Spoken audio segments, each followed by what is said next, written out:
Dark Classics Narrated. Complete, unabridged audiobooks of the greatest Gothic horror, weird fiction, and classic dark literature ever written. Poe, Lovecraft, Wells, Bierce, the stories that built the genre, read in full, completely free, every time. If you found us, you are already looking. Stay a while. The library is open. In 1886, Robert Louis Stevenson wrote The Strange Case of Dr. Jekyll and Mr. Hyde in a fever, reportedly in 6 days. It is the story of a London lawyer who cannot explain what connects a well-respected doctor to a creature of pure violence. It is also, underneath that, a story about what happens when a man decides to stop pretending. The Strange Case of Dr. Jekyll and Mr. Hyde by Robert Louis Stevenson. Chapter 1. Story of the Door. Mr. Utterson, the lawyer, was a man of a rugged countenance that was never lighted by a smile, cold, scanty, and embarrassed in discourse, backward in sentiment, lean, long, dusty, dreary, and yet somehow lovable. At friendly meetings and when the wine was to his taste, something eminently human beaconed from his eye, something indeed which never found its way into his talk, but which spoke not only in these silent symbols of the after-dinner face, but more often and loudly in the acts of his life. He was austere with himself, drank gin when he was alone to mortify a taste for vintages, and though he enjoyed the theatre, had not crossed the doors of one for 20 years. But he had an approved tolerance for others, sometimes wondering almost with envy at the high pressure of spirits involved in their misdeeds, and in any extremity inclined to help rather than to reprove. "I incline to Cain's heresy," he used to say quaintly. "I let my brother go to the devil in his own way."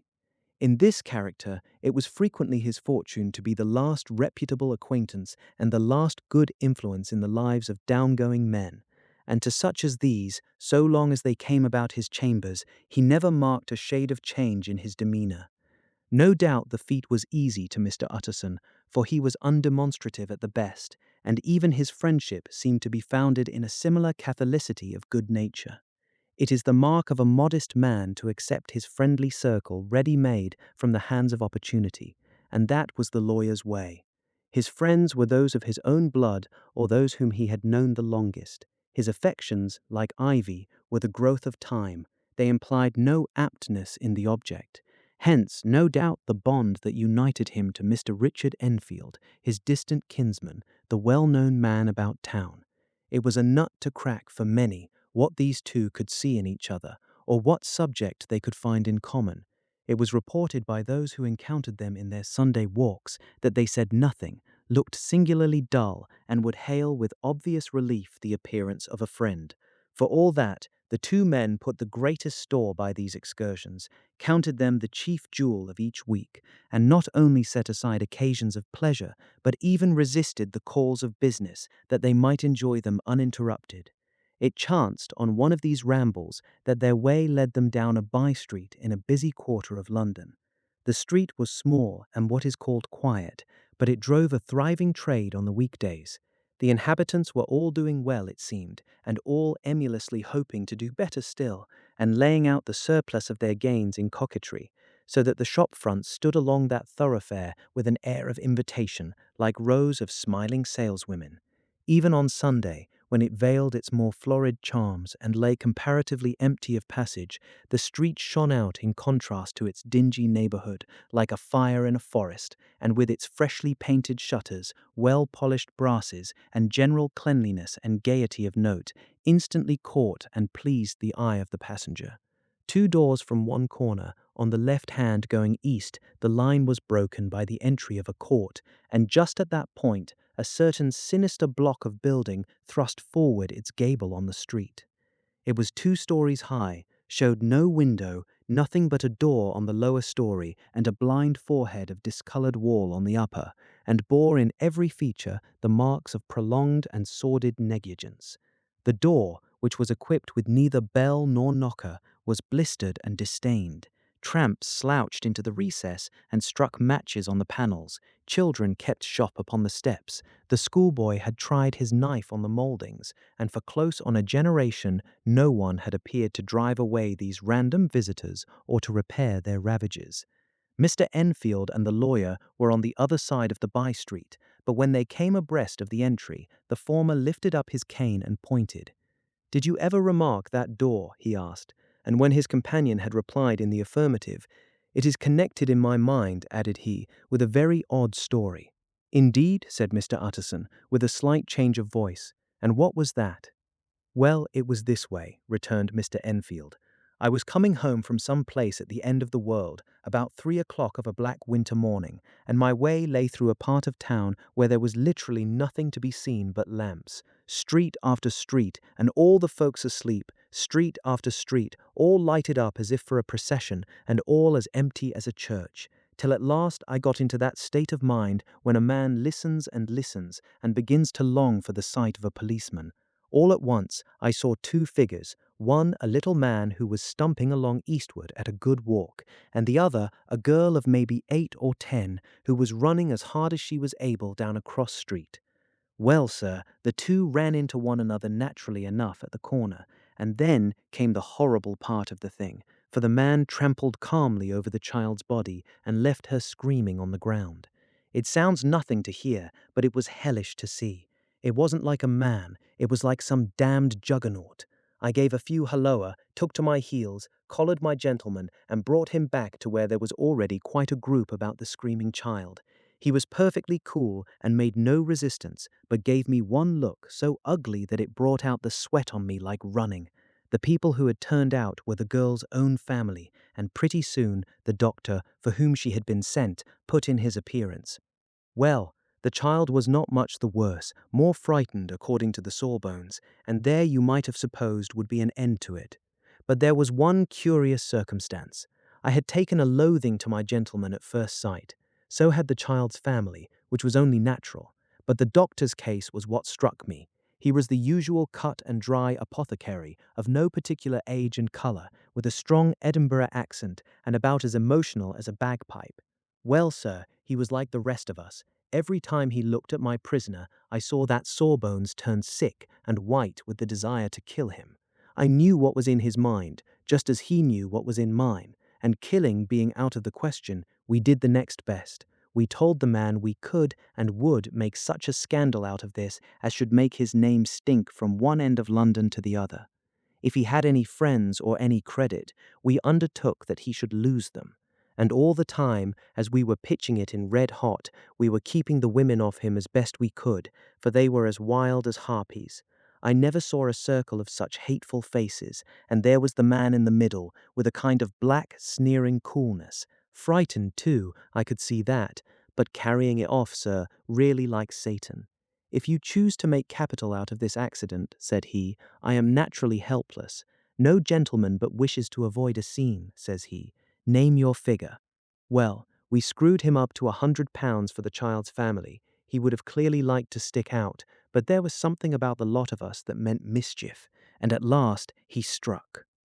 The next thing was to get the money, and where do you think he carried us but to that place with the door, whipped out a key, went in, and presently came back with the matter of £10 in gold and a cheque for the balance on Coutts's, drawn payable to bearer, and signed with a name that I can't mention, though it's one of the points of my story, but it was a name at least very well known and often printed.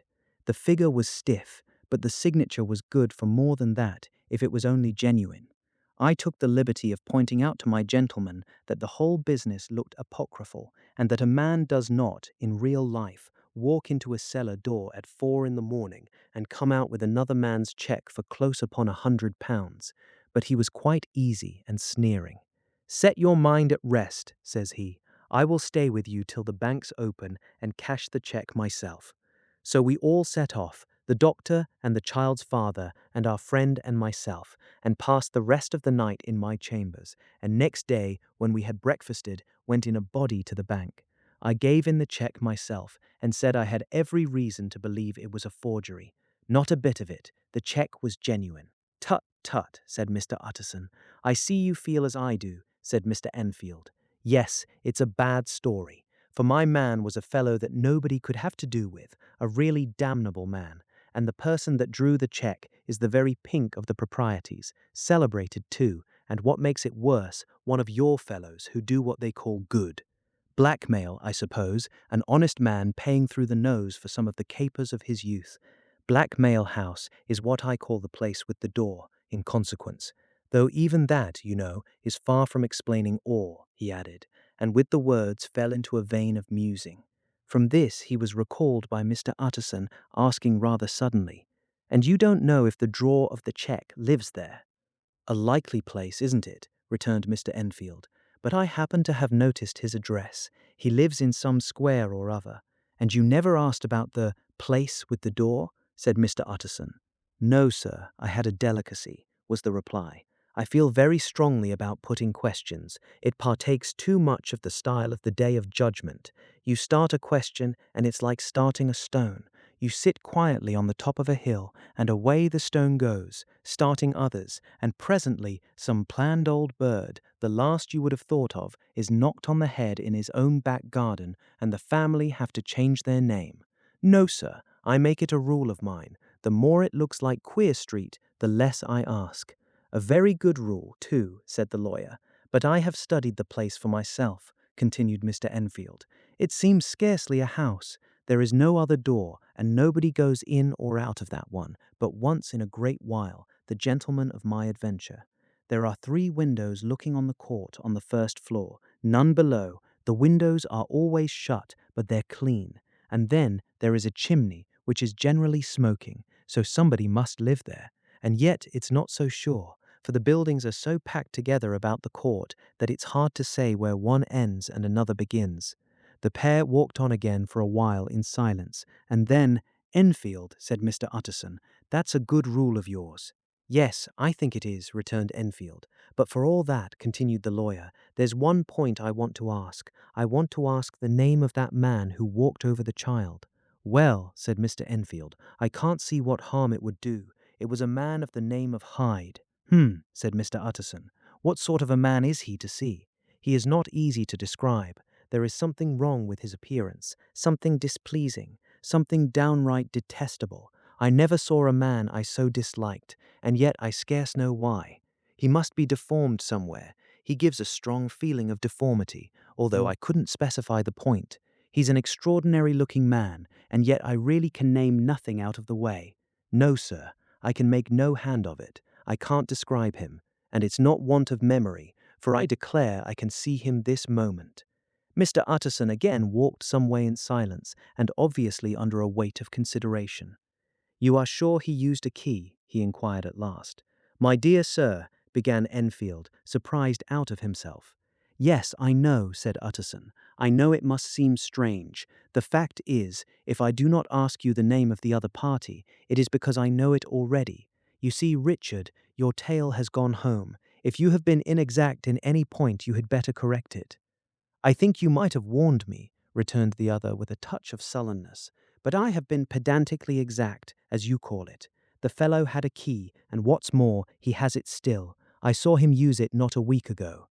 Mr. Utterson sighed deeply, but said never a word, and the young man presently resumed. "Here is another lesson to say nothing," said he. "I am ashamed of my long tongue. Let us make a bargain never to refer to this again." "With all my heart," said the lawyer. "I shake hands on that, Richard." You're listening to The Strange Case of Dr. Jekyll and Mr. Hyde on Dark Classics Narrated. Chapter 2. Search for Mr. Hyde. That evening, Mr. Utterson came home to his bachelor house in sombre spirits and sat down to dinner without relish.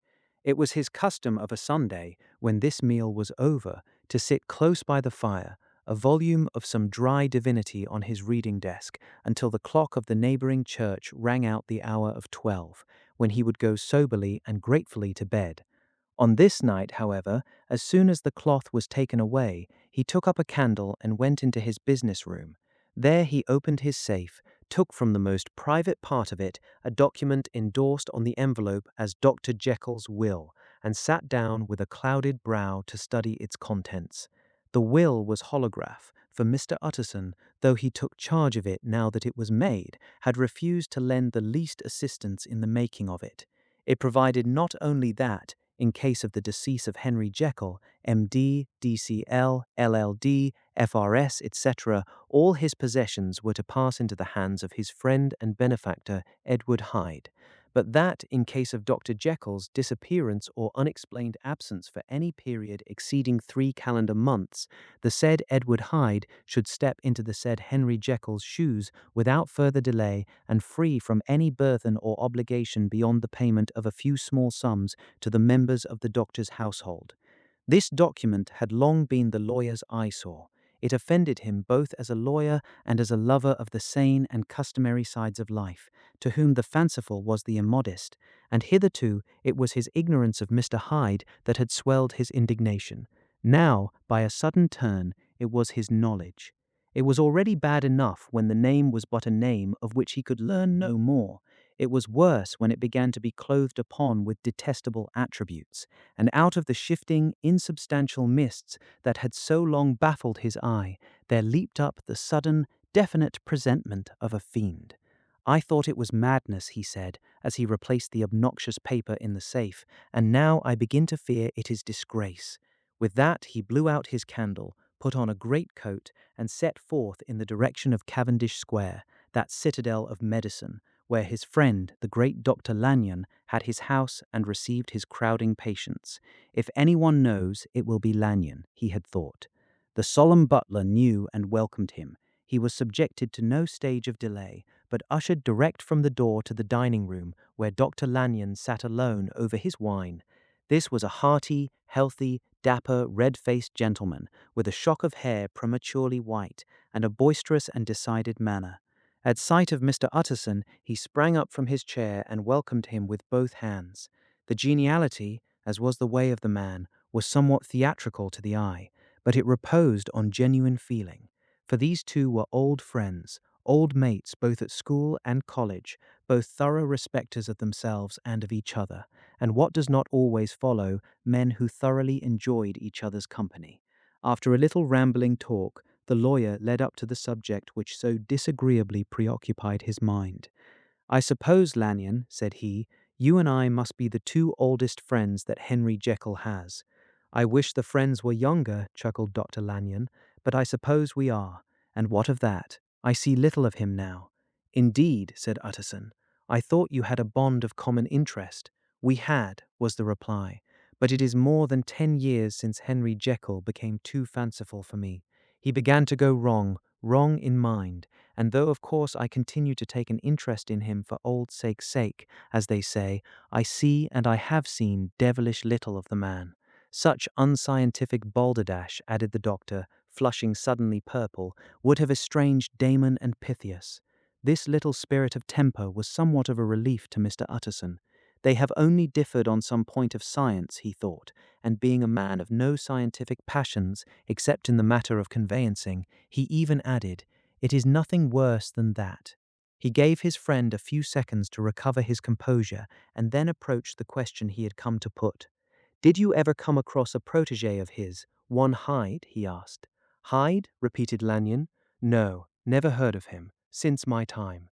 That was the amount of information that the lawyer carried back with him to the great dark bed on which he tossed to and fro until the small hours of the morning began to grow large.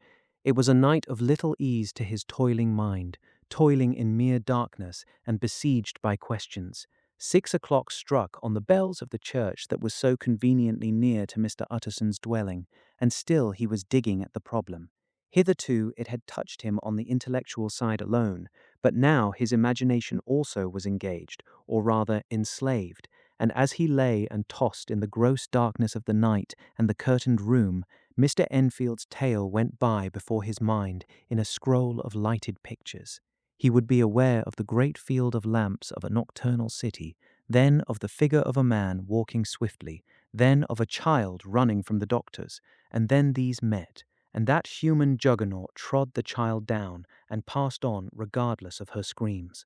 Or else he would see a room in a rich house where his friend lay asleep, dreaming and smiling at his dreams, and then the door of that room would be opened, the curtains of the bed plucked apart, the sleeper recalled, and lo, there would stand by his side a figure to whom power was given, and even at that dead hour he must rise and do its bidding.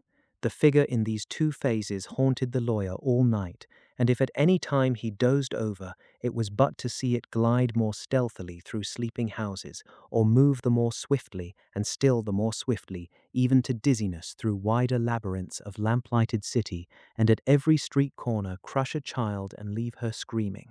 And still the figure had no face by which he might know it. Even in his dreams it had no face, or one that baffled him and melted before his eyes. And thus it was that there sprang up and grew apace in the lawyer's mind a singularly strong, almost an inordinate curiosity to behold the features of the real Mr. Hyde. If he could but once set eyes on him, he thought the mystery would lighten and perhaps roll altogether away, as was the habit of mysterious things when well examined. He might see a reason for his friend's strange preference or bondage, call it which you please, and even for the startling clauses of the will. At least it would be a face worth seeing, the face of a man who was without bowels of mercy, a face which had but to show itself to raise up, in the mind of the unimpressionable Enfield, a spirit of enduring hatred. From that time forward, Mr. Utterson began to haunt the door in the by-street of shops. In the morning before office hours, at noon when business was plenty and time scarce, at night under the face of the fogged city moon, by all lights and at all hours of solitude or concourse, the lawyer was to be found on his chosen post. If he be Mr. Hyde, he had thought, I shall be Mr. Seek. And at last his patience was rewarded.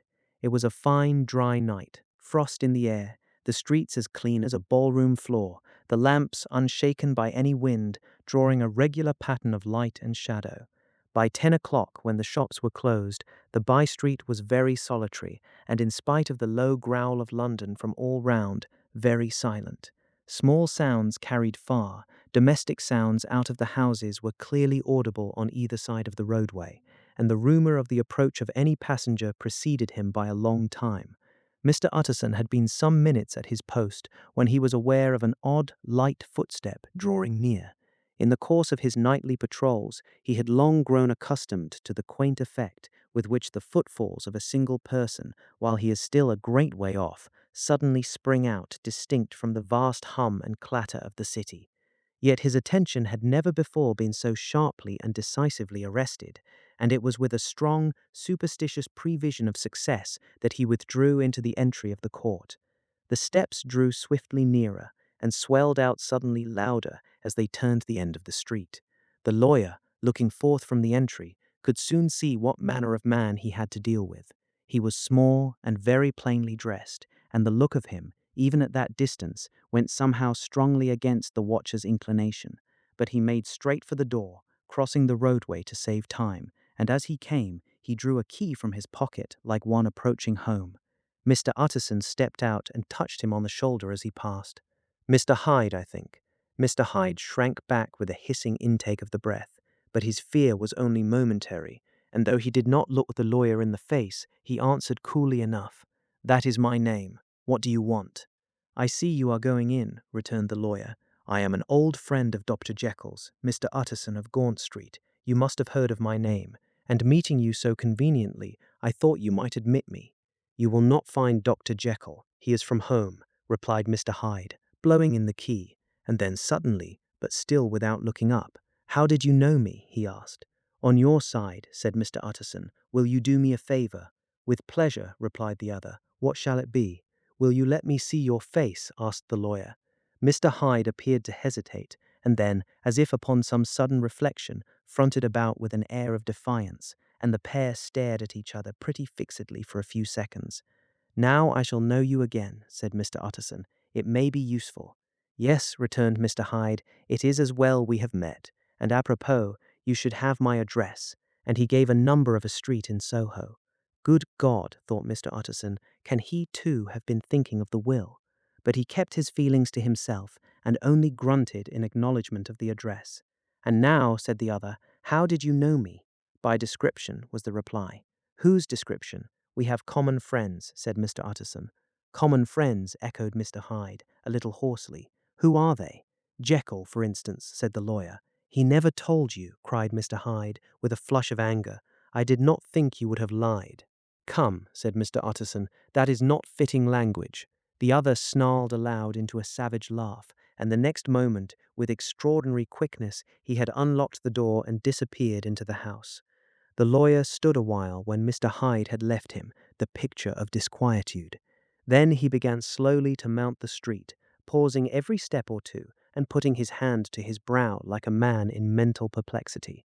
The problem he was thus debating as he walked was one of a class that is rarely solved.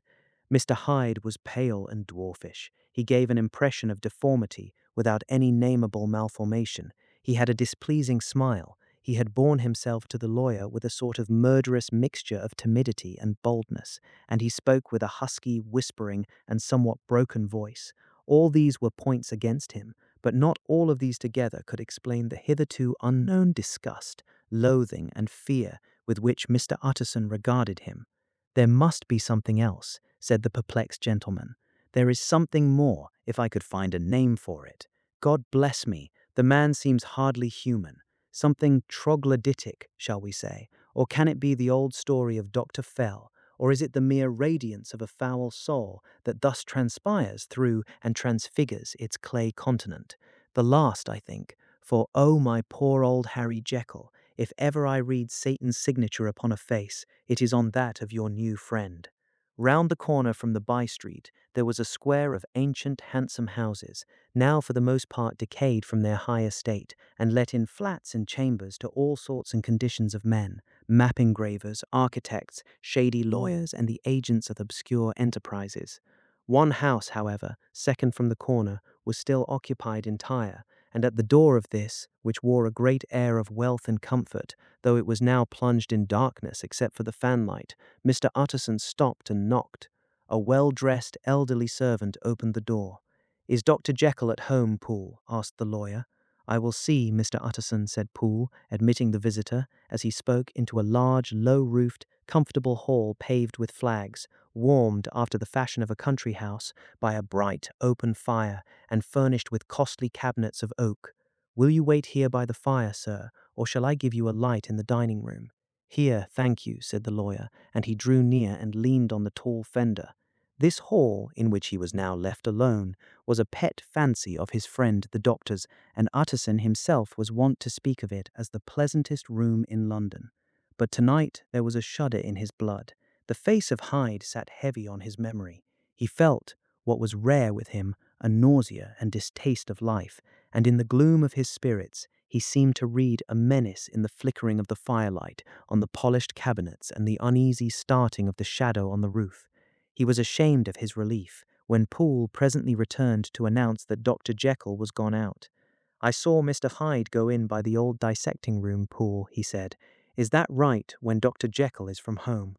"Quite right, Mr. Utterson, sir," replied the servant. "Mr. Hyde has a key." "Your master seems to repose a great deal of trust in that young man, Poole," resumed the other musingly. "Yes, sir, he does indeed," said Poole. "We have all orders to obey him." "I do not think I ever met Mr. Hyde," asked Utterson. "Oh, dear no, sir. He never dines here," replied the butler. "Indeed, we see very little of him on this side of the house. He mostly comes and goes by the laboratory." "Well, good night, Poole." "Good night, Mr. Utterson." And the lawyer set out homeward with a very heavy heart. "Poor Harry Jekyll," he thought. "My mind misgives me he is in deep waters. He was wild when he was young, a long while ago to be sure, but in the law of God there is no statute of limitations. Ah, it must be that. The ghost of some old sin, the cancer of some concealed disgrace. Punishment coming, pede claudo, years after memory has forgotten and self-love condoned the fault." And the lawyer, scared by the thought, brooded a while on his own past, groping in all the corners of memory, lest by chance some jack-in-the-box of an old iniquity should leap to light there.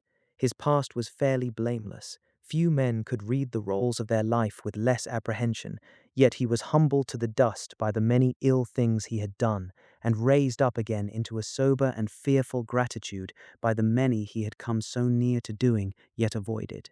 And then by a return on his former subject, he conceived a spark of hope. This Master Hyde, if he were studied, thought he, must have secrets of his own, black secrets by the look of him, secrets compared to which poor Jekyll's worst would be like sunshine. Things cannot continue as they are.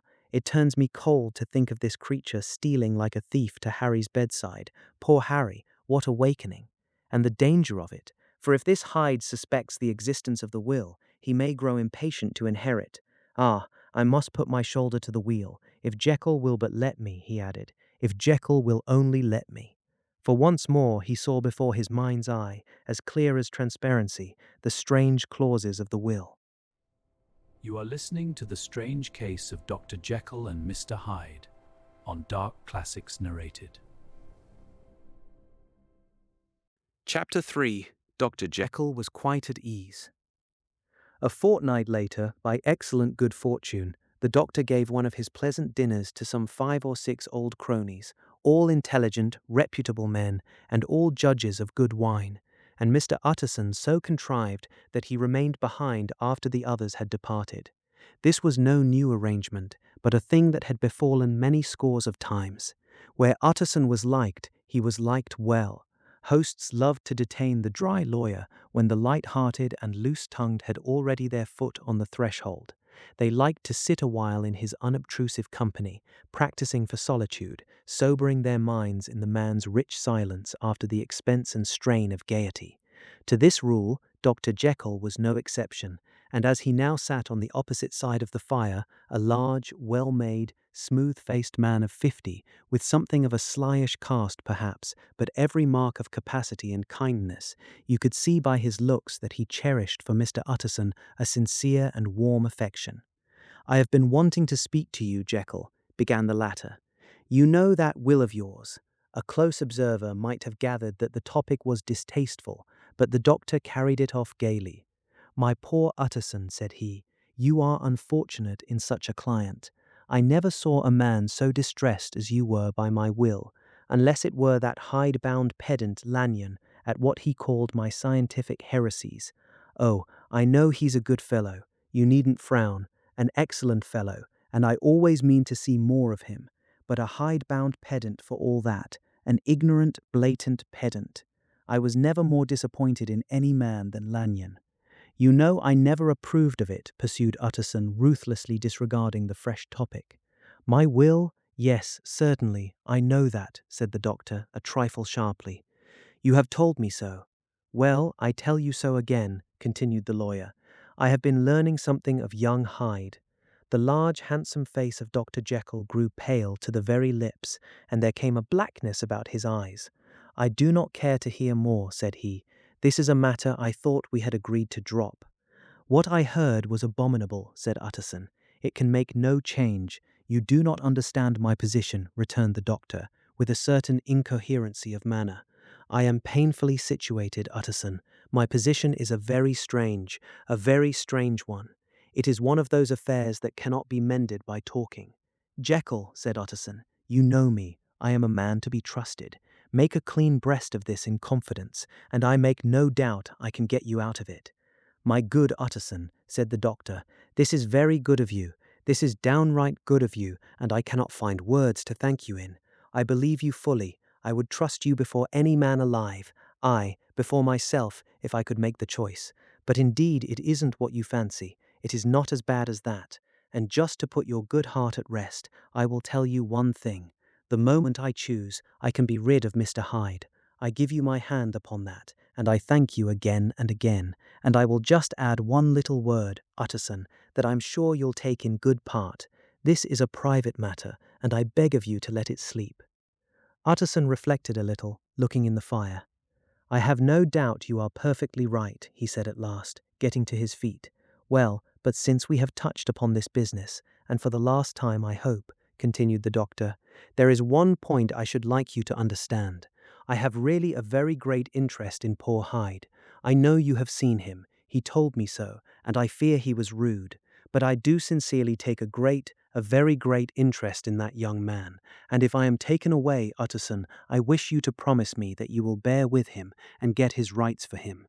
I think you would, if you knew all, and it would be a weight off my mind if you would promise." "I can't pretend that I shall ever like him," said the lawyer. "I don't ask that," pleaded Jekyll, laying his hand upon the other's arm. "I only ask for justice. I only ask you to help him for my sake when I am no longer here." Utterson heaved an irrepressible sigh. "Well," said he, "I promise." You're listening to The Strange Case of Dr. Jekyll and Mr. Hyde on Dark Classics Narrated.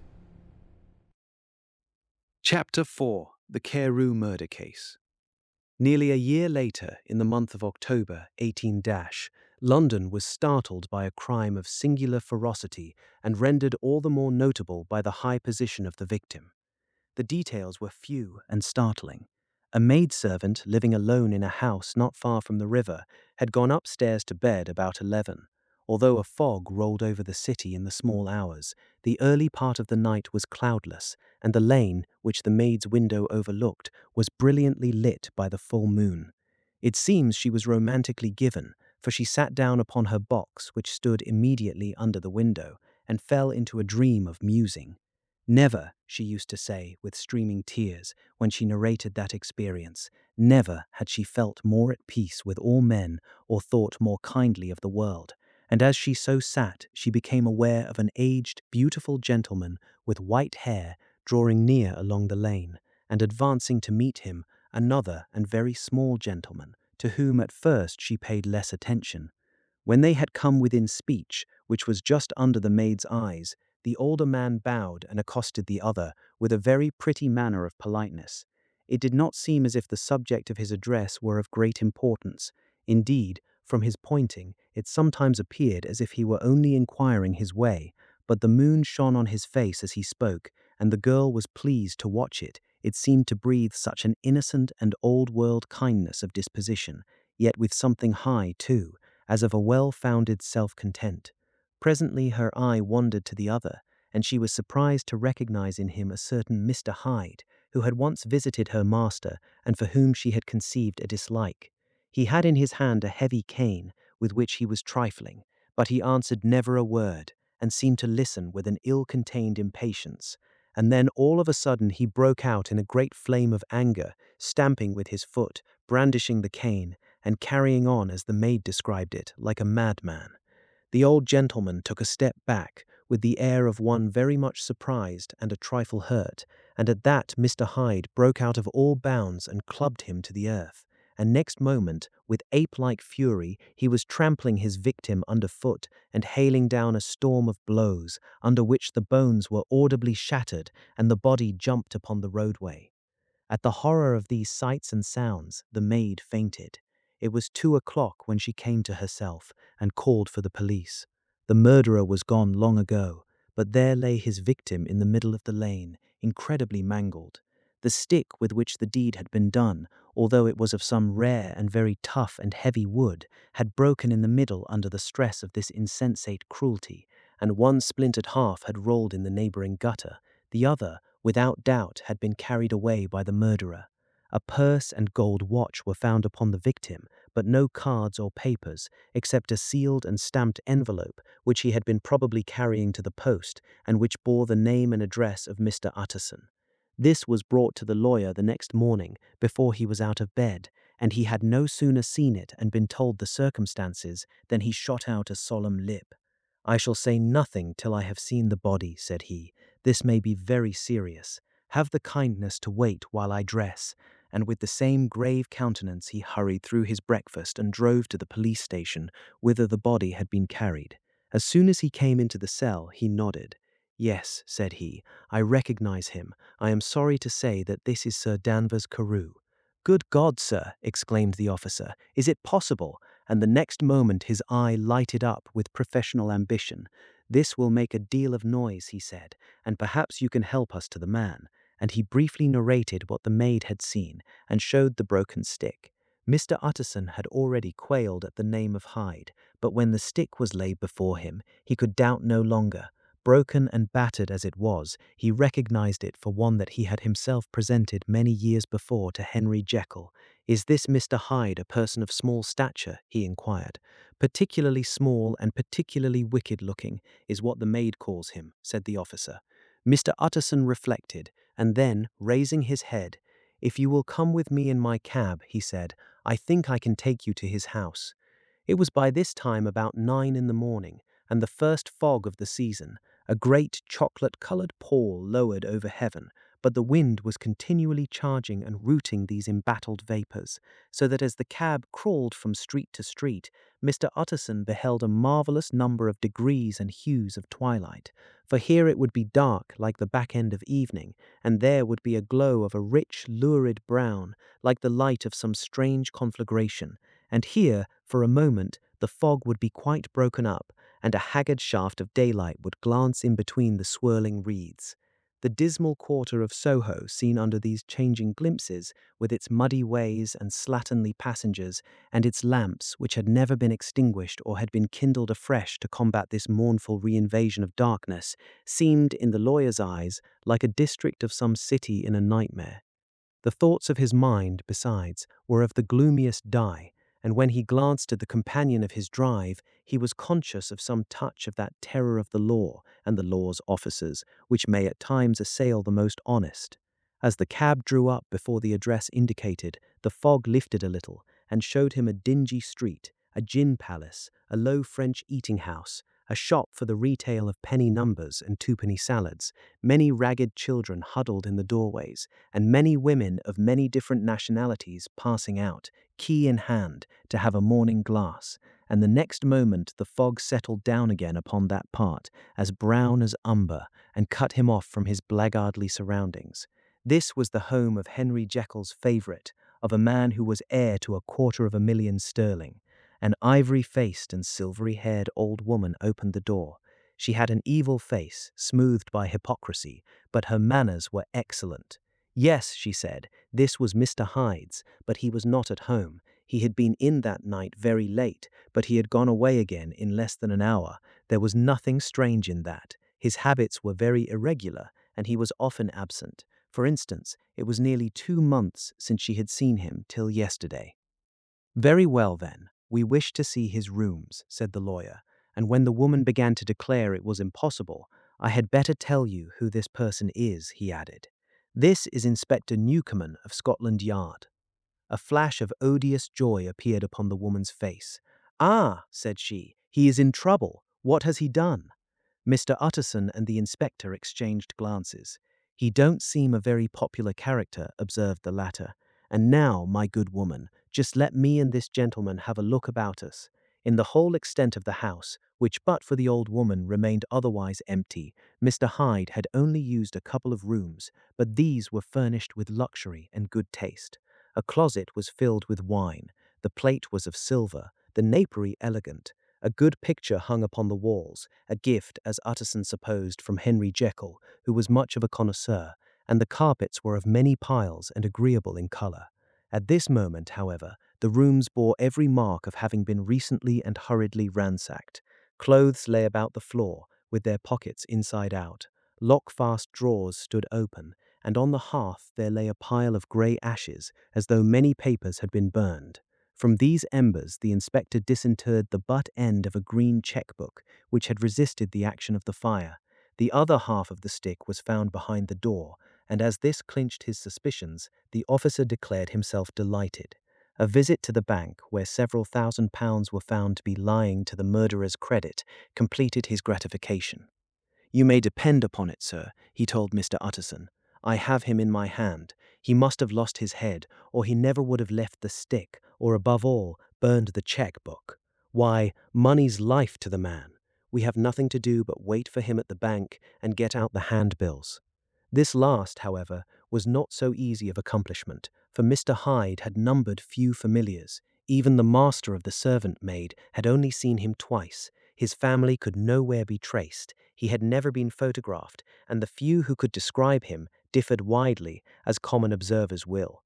Only on one point were they agreed, and that was the haunting sense of unexpressed deformity with which the fugitive impressed his beholders. You're listening to The Strange Case of Dr. Jekyll and Mr. Hyde on Dark Classics Narrated.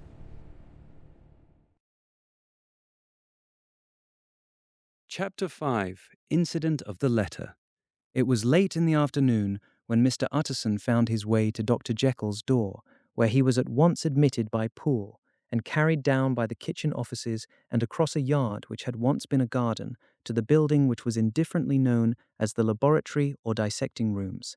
The doctor had bought the house from the heirs of a celebrated surgeon, and his own tastes, being rather chemical than anatomical, had changed the destination of the block at the bottom of the garden.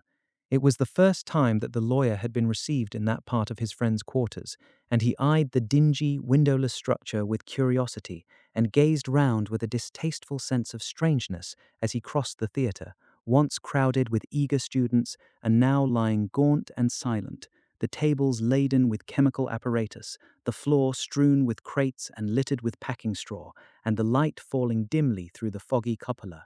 At the further end, a flight of stairs mounted to a door covered with red baize, and through this Mr. Utterson was at last received into the doctor's cabinet. It was a large room fitted round with glass presses, furnished, among other things, with a cheval glass and a business table, and looking out upon the court by 3 dusty windows barred with iron.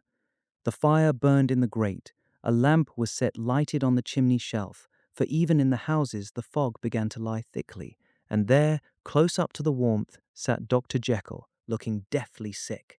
He did not rise to meet his visitor, but held out a cold hand and bade him welcome in a changed voice. "And now," said Mr. Utterson, as soon as Poole had left them, "you have heard the news." The doctor shuddered.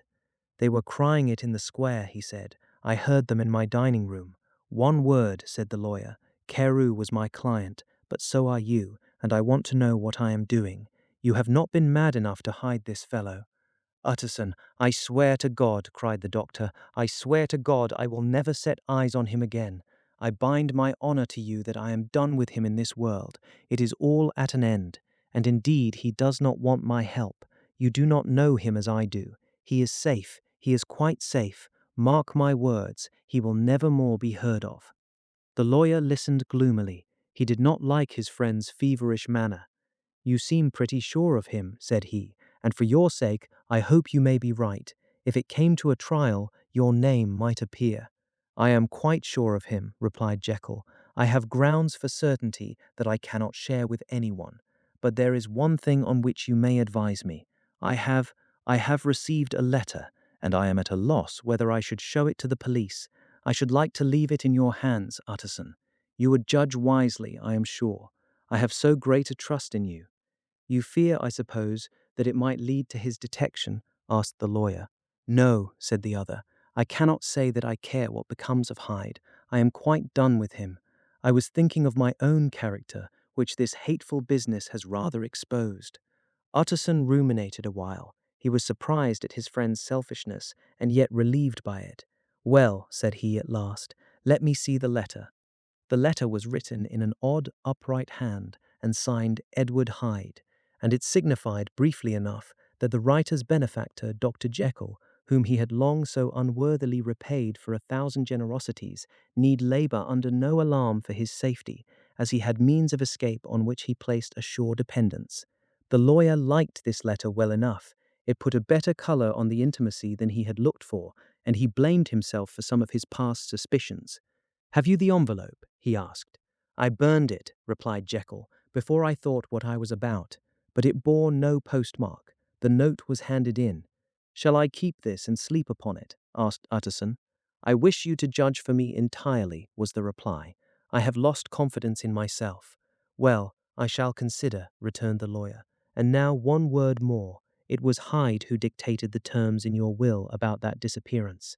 The doctor seemed seized with a qualm of faintness. He shut his mouth tight and nodded. "I knew it," said Utterson. "He meant to murder you. You had a fine escape." "I have had what is far more to the purpose," returned the doctor solemnly. "I have had a lesson. Oh God, Utterson, what a lesson I have had!" And he covered his face for a moment with his hands. On his way out, the lawyer stopped and had a word or two with Poole. "By the by," said he, "there was a letter handed in today. What was the messenger like?" But Poole was positive nothing had come except by post, and only circulars by that, he added. This news sent off the visitor with his fears renewed. Plainly, the letter had come by the laboratory door. Possibly, indeed, it had been written in the cabinet, and if that were so, it must be differently judged and handled with the more caution. The newsboys, as he went, were crying themselves hoarse along the footways. Special edition, shocking murder of an MP. That was the funeral oration of one friend and client, and he could not help a certain apprehension lest the good name of another should be sucked down in the eddy of the scandal. It was, at least, a ticklish decision that he had to make, and self-reliant as he was by habit, he began to cherish a longing for advice. It was not to be had directly, but perhaps, he thought, it might be fished for. Presently after, he sat on one side of his own hearth with Mr. Guest, his head clerk, upon the other, and midway between, at a nicely calculated distance from the fire, a bottle of a particular old wine that had long dwelt unsunned in the foundations of his house. The fog still slept on the wing above the drowned city, where the lamps glimmered like carbuncles, and through the muffle and smother of these fallen clouds, the procession of the town's life was still rolling in through the great arteries with a sound as of a mighty wind. But the room was gay with firelight. In the bottle the acids were long ago resolved. The imperial dye had softened with time, as the colour grows richer in stained windows, and the glow of hot autumn afternoons on hillside vineyards was ready to be set free and to disperse the fogs of London. Insensibly the lawyer melted. There was no man from whom he kept fewer secrets than Mr. Guest, and he was not always sure that he kept as many as he meant. Guest had often been on business to the doctor's. He knew Poole. He could scarce have failed to hear of Mr. Hyde's familiarity about the house. He might draw conclusions. Was it not as well, then, that he should see a letter which put that mystery to rights? And above all, since Guest, being a great student and critic of handwriting, would consider the step natural and obliging.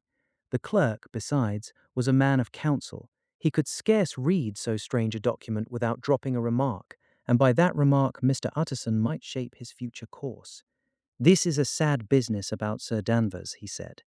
"Yes, sir, indeed. It has elicited a great deal of public feeling," returned Guest.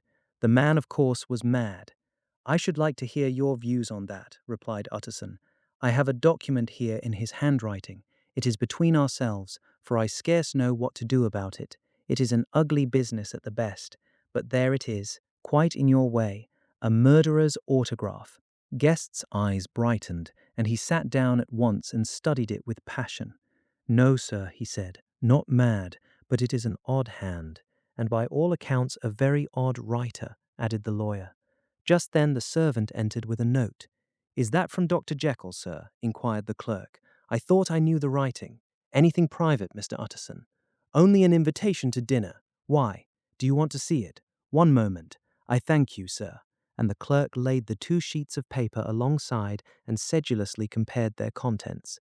"Thank you, sir," he said at last, returning both. "It's a very interesting autograph."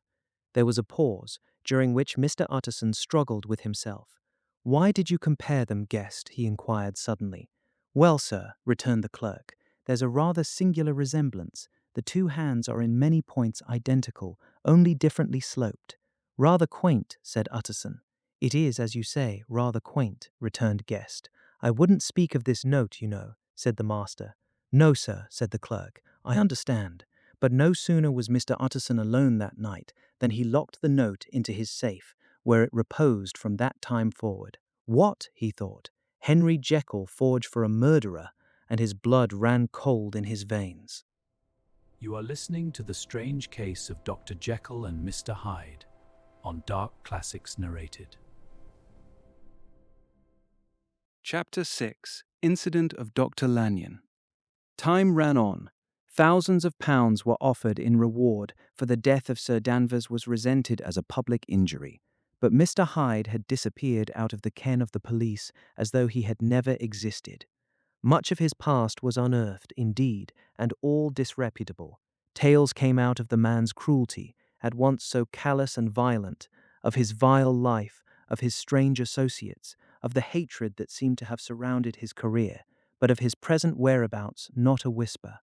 From the time he had left the house in Soho on the morning of the murder, he was simply blotted out, and gradually, as time drew on, Mr. Utterson began to recover from the hotness of his alarm, and to grow more at quiet with himself. The death of Sir Danvers was, to his way of thinking, more than paid for by the disappearance of Mr. Hyde. Now that that evil influence had been withdrawn, a new life began for Dr. Jekyll. He came out of his seclusion, renewed relations with his friends, became once more their familiar guest and entertainer, and whilst he had always been known for charities, he was now no less distinguished for religion. He was busy, he was much in the open air, he did good. His face seemed to open and brighten, as if with an inward consciousness of service, and for more than 2 months the doctor was at peace. On the 8th of January, Utterson had dined at the doctor's with a small party. Lanyon had been there, and the face of the host had looked from one to the other as in the old days when the trio were inseparable friends. On the 12th, and again on the 14th, the door was shut against the lawyer. The doctor was confined to the house, Paul said, and saw no one. On the 15th he tried again, and was again refused, and having now been used for the last 2 months to see his friend almost daily, he found this return of solitude to weigh upon his spirits. The 5th night he had guest to dine with him, and the 6th he betook himself to Dr. Lanyon's. There at least he was not denied admittance, but when he came in, he was shocked at the change which had taken place in the doctor's appearance. He had his death warrant written legibly upon his face. The rosy man had grown pale, his flesh had fallen away, he was visibly balder and older, and yet it was not so much these tokens of a swift physical decay that arrested the lawyer's notice as a look in the eye and quality of manner that seemed to testify to some deep-seated terror of the mind. It was unlikely that the doctor should fear death, and yet that was what Utterson was tempted to suspect. Yes, he thought, he is a doctor, he must know his own state and that his days are counted, and the knowledge is more than he can bear. And yet when Utterson remarked on his ill looks, it was with an air of great firmness that Lanyon declared himself a doomed man. "I have had a shock," he said, "and I shall never recover. It is a question of weeks. Well, life has been pleasant. I liked it. Yes, sir, I used to like it. I sometimes think if we knew all, we should be more glad to get away." "Jekyll is ill, too," observed Utterson. "Have you seen him?" But Lanyon's face changed, and he held up a trembling hand. "I wish to see or hear no more of Dr. Jekyll," he said in a loud, unsteady voice. "I am quite done with that person, and I beg that you will spare me any allusion to one whom I regard as dead." "Tut, tut," said Mr. Utterson, and then after a considerable pause, "Can't I do anything?" he inquired. "We are 3 very old friends, Lanyon. We shall not live to make others." "Nothing can be done," returned Lanyon. "Ask himself." "He will not see me," said the lawyer. "I am not surprised at that," was the reply. "Some day, Utterson, after I am dead, you may perhaps come to learn the right and wrong of this. I cannot tell you. And in the meantime, if you can sit and talk with me of other things, for God's sake, stay and do so. But if you cannot keep clear of this accursed topic, then in God's name go, for I cannot bear it." As soon as he got home, Utterson sat down and wrote to Jekyll, complaining of his exclusion from the house and asking the cause of this unhappy break with Lanyon, and the next day brought him a long answer, often very pathetically worded, and sometimes darkly mysterious in drift. The quarrel with Lanyon was incurable. "I do not blame our old friend," Jekyll wrote, "but I share his view that we must never meet. I mean from henceforth to lead a life of extreme seclusion. You must not be surprised, nor must you doubt my friendship, if my door is often shut even to you. You must suffer me to go my own dark way. I have brought on myself a punishment and a danger that I cannot name. If I am the chief of sinners, I am the chief of sufferers also. I could not think that this earth contained a place for sufferings and terrors so unmanning, and you can do but one thing, Utterson, to lighten this destiny, and that is to respect my silence." Utterson was amazed. The dark influence of Hyde had been withdrawn. The doctor had returned to his old tasks and amities. A week ago, the prospect had smiled with every promise of a cheerful and an honoured age, and now, in a moment, friendship and peace of mind and the whole tenor of his life were wrecked.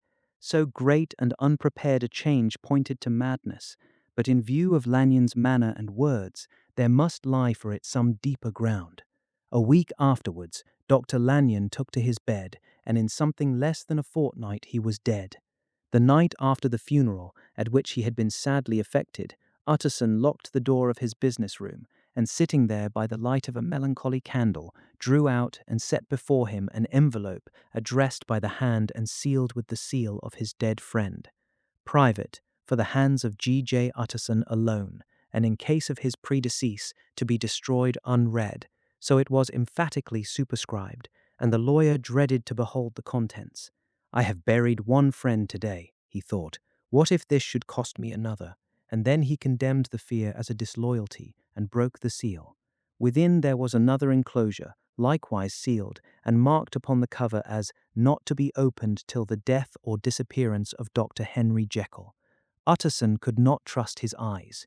Yes, it was disappearance. Here again, as in the mad will which he had long ago restored to its author, here again were the idea of a disappearance and the name of Henry Jekyll bracketed. But in the will, that idea had sprung from the sinister suggestion of the man Hyde. It was set there with a purpose all too plain and horrible. Written by the hand of Lanyon, what should it mean? A great curiosity came on the trustee to disregard the prohibition and dive at once to the bottom of these mysteries, but professional honor and faith to his dead friend were stringent obligations, and the packet slept in the inmost corner of his private safe. It is one thing to mortify curiosity, another to conquer it, and it may be doubted if from that day forth Utterson desired the society of his surviving friend with the same eagerness. He thought of him kindly, but his thoughts were disquieted and fearful. He went to call indeed, but he was perhaps relieved to be denied admittance. Perhaps, in his heart, he preferred to speak with Poole upon the doorstep and surrounded by the air and sounds of the open city, rather than to be admitted into that house of voluntary bondage and to sit and speak with its inscrutable recluse. Poole had, indeed, no very pleasant news to communicate. The doctor, it appeared, now more than ever confined himself to the cabinet over the laboratory, where he would sometimes even sleep. He was out of spirits, he had grown very silent, he did not read. It seemed as if he had something on his mind. Utterson became so used to the unvarying character of these reports that he fell off little by little in the frequency of his visits. You're listening to The Strange Case of Dr. Jekyll and Mr. Hyde on Dark Classics Narrated. Chapter 7. Incident at the Window. It chanced on Sunday, when Mr. Utterson was on his usual walk with Mr. Enfield, that their way lay once again through the by-street, and that when they came in front of the door, both stopped to gaze on it. "Well," said Enfield, "that story's at an end at least. We shall never see more of Mr. Hyde." "I hope not," said Utterson. "Did I ever tell you that I once saw him and shared your feeling of repulsion?" "It was impossible to do the one without the other," returned Enfield. "And by the way, what an ass you must have thought me, not to know that this was a back way to Dr. Jekyll's. It was partly your own fault that I found it out, even when I did." "So you found it out, did you?" said Utterson. "But if that be so, we may step into the court and take a look at the windows. To tell you the truth, I am uneasy about poor Jekyll, and even outside I feel as if the presence of a friend might do him good." The court was very cool and a little damp and full of premature twilight, although the sky high up overhead was still bright with sunset. The middle one of the three windows was halfway open, and sitting close beside it, taking the air with an infinite sadness of mien, like some disconsolate prisoner, Utterson saw Dr. Jekyll. "What? Jekyll! Jekyll!" he cried. "I trust you are better." "I am very low, Utterson," replied the doctor drearily. "Very low. It will not last long, thank God." "You stay too much indoors," said the lawyer. "You should be out, whipping up the circulation like Mr. Enfield and me. This is my cousin, Mr. Enfield, Dr. Jekyll. Come now, get your hat and take a quick turn with us." "You are very good," sighed the other. "I should like to very much, but no, no, no, it is quite impossible. I dare not. But indeed, Utterson, I am very glad to see you. This is really a great pleasure. I would ask you and Mr. Enfield up, but the place is really not fit." "Why, then," said the lawyer good-naturedly, "the best thing we can do is to stay down here and speak with you from where we are." "That is just what I was about to venture to propose," returned the doctor with a smile. But the words were hardly uttered before the smile was struck out of his face and succeeded by an expression of such abject terror and despair as froze the very blood of the two gentlemen below. They saw it but for a glimpse, for the window was instantly thrust down, but that glimpse had been sufficient, and they turned and left the court without a word. In silence, too, they traversed the by-street, and it was not until they had come into a neighboring thoroughfare, where even upon a Sunday there were still some stirrings of life, that Mr. Utterson at last turned and looked at his companion. They were both pale, and there was an answering horror in their eyes. God forgive us, said Mr. Utterson. But Mr. Enfield only nodded his head very seriously and walked on once more in silence. You're listening to The Strange Case of Dr. Jekyll and Mr. Hyde on Dark Classics Narrated. Chapter 8. The Last Night. Mr. Utterson was sitting by his fireside one evening after dinner, when he was surprised to receive a visit from Poole. "Bless me, Poole, what brings you here?" he cried, and then taking a second look at him, "What ails you?" he added. "Is the doctor ill?" "Mr. Utterson," said the man, "there is something wrong." "Take a seat, and here is a glass of wine for you," said the lawyer. "Now, take your time, and tell me plainly what you want." "You know the doctor's ways, sir," replied Poole, "and how he shuts himself up. Well, he's shut up again in the cabinet, and I don't like it, sir. I wish I may die if I like it. Mr. Utterson, sir, I'm afraid." "Now, my good man," said the lawyer, "be explicit. What are you afraid of?" "I've been afraid for about a week," returned Poole, doggedly disregarding the question, "and I can bear it no more." The man's appearance amply bore out his words. His manner was altered for the worse, and except for the moment when he had first announced his terror, he had not once looked the lawyer in the face. Even now, he sat with the glass of wine untasted on his knee, and his eyes directed to a corner of the floor. "I can bear it no more," he repeated. "Come," said the lawyer, "I see you have some good reason, Poole. I see there is something seriously amiss. Try to tell me what it is." "I think there's been foul play," said Poole hoarsely. "Foul play," cried the lawyer, a good deal frightened and rather inclined to be irritated in consequence. "What foul play? What does the man mean?" "I daren't say, sir," was the answer, "but will you come along with me and see for yourself?" Mr. Utterson's only answer was to rise and get his hat and greatcoat, but he observed with wonder the greatness of the relief that appeared upon the butler's face, and perhaps with no less that the wine was still untasted when he set it down to follow. It was a wild, cold, seasonable night of March, with a pale moon lying on her back as though the wind had tilted her, and flying wrack of the most diaphanous and lawny texture. The wind made talking difficult and flecked the blood into the face. It seemed to have swept the streets unusually bare of passengers besides, for Mr. Utterson thought he had never seen that part of London so deserted. He could have wished it otherwise. Never in his life had he been conscious of so sharp a wish to see and touch his fellow creatures, for struggle as he might, there was borne in upon his mind a crushing anticipation of calamity. The square, when they got there, was full of wind and dust, and the thin trees in the garden were lashing themselves along the railing. Poole, who had kept all the way a pace or two ahead, now pulled up in the middle of the pavement, and in spite of the biting weather, took off his hat and mopped his brow with a red pocket-handkerchief. But for all the hurry of his coming, these were not the dews of exertion that he wiped away, but the moisture of some strangling anguish, for his face was white, and his voice, when he spoke, harsh and broken. "Well, sir," he said, "here we are, and God grant there be nothing wrong." "Amen, Poole," said the lawyer. Thereupon the servant knocked in a very guarded manner. The door was opened on the chain, and a voice asked from within, "Is that you, Poole?" "It's all right," said Poole. "Open the door." The hall, when they entered it, was brightly lighted up. The fire was built high, and about the hearth the whole of the servants, men and women, stood huddled together like a flock of sheep. At the sight of Mr. Utterson, the housemaid broke into hysterical whimpering, and the cook, crying out, "Bless God, it's Mr. Utterson," ran forward as if to take him in her arms. What? Are you all here?" said the lawyer peevishly. "Very irregular, very unseemly. Your master would be far from pleased." "They're all afraid," said Poole. Blank silence followed, no one protesting. Only the maid lifted her voice and now wept loudly.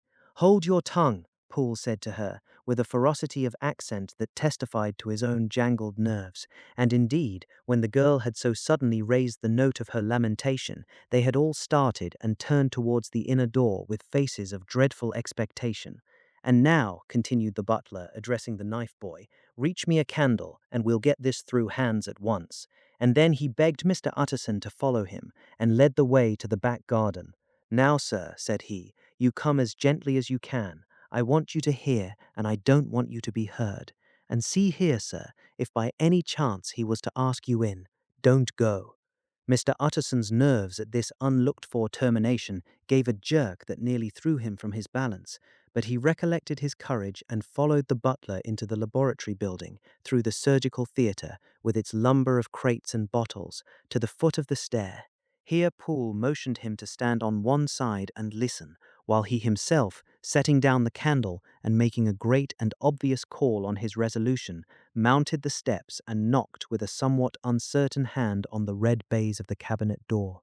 "Mr. Utterson, sir, asking to see you," he called, and even as he did so, once more violently signed to the lawyer to give ear. A voice answered from within. "Tell him I cannot see anyone," it said complainingly.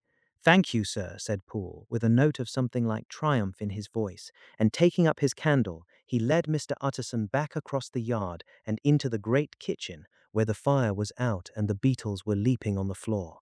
"Sir," he said, looking Mr. Utterson in the eyes, "was that my master's voice?" "It seems much changed," replied the lawyer, very pale, but giving look for look. "Changed? Well, yes, I think so," said the butler.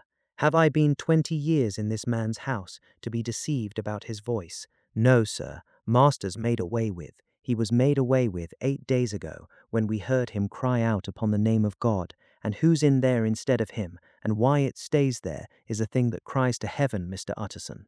"That is a very strange tale, Paul. This is rather a wild tale, my man," said Mr. Utterson, biting his finger. "Suppose it were as you suppose, supposing Dr. Jekyll to have been, well, murdered. What could induce the murderer to stay? That won't hold water. It doesn't commend itself to reason." "Well, Mr. Utterson, you are a hard man to satisfy, but I'll do it yet," said Poole. "All this last week, you must know, him or it, whatever it is that lives in that cabinet, has been crying night and day for some sort of medicine and cannot get it to his mind. It was sometimes his way, the master's that is, to write his orders on a sheet of paper and throw it on the stair. We've had nothing else this week back, nothing but papers and a closed door, and the very meals left there to be smuggled in when nobody was looking. Well, sir, every day, aye, and twice and thrice in the same day, there have been orders and complaints, and I have been sent flying to all the wholesale chemists in town.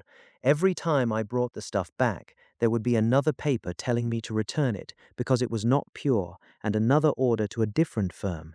This drug is wanted bitter bad, sir, whatever for. Have you any of these papers?" asked Mr. Utterson. Poole felt in his pocket and handed out a crumpled note, which the lawyer, bending nearer to the candle, carefully examined. Its contents ran thus: "Dr. Jekyll presents his compliments to Messrs. Moore. He assures them that their last sample is impure and quite useless for his present purpose. In the year 18 Dr. J purchased a somewhat large quantity from Messrs. M. He now begs them to search with most sedulous care, and should any of the same quality be left, forward it to him at once. Expense is no consideration. The importance of this to Dr. J can hardly be exaggerated." So far the letter had run composedly enough, but here, with a sudden splutter of the pen, the writer's emotion had broken loose. "For God's sake," he added, "find me some of the old." "This is a strange note," said Mr. Utterson. And then sharply, "How do you come to have it open?" "The man at Moore's was main angry, sir, and he threw it back to me like so much dirt," returned Poole. "This is unquestionably the doctor's hand, do you know?" resumed the lawyer. "I thought it looked like it," said the servant rather sulkily, and then, with another voice, "But what matters hand of right?" he said. "I've seen him." "Seen him," repeated Mr. Utterson. "Well, that's it," said Poole. "It was this way. I came suddenly into the theatre from the garden. It seems he had slipped out to look for this drug or whatever it is, for the cabinet door was open, and there he was at the far end of the room, digging among the crates. He looked up when I came in, gave a kind of cry, and whipped upstairs into the cabinet.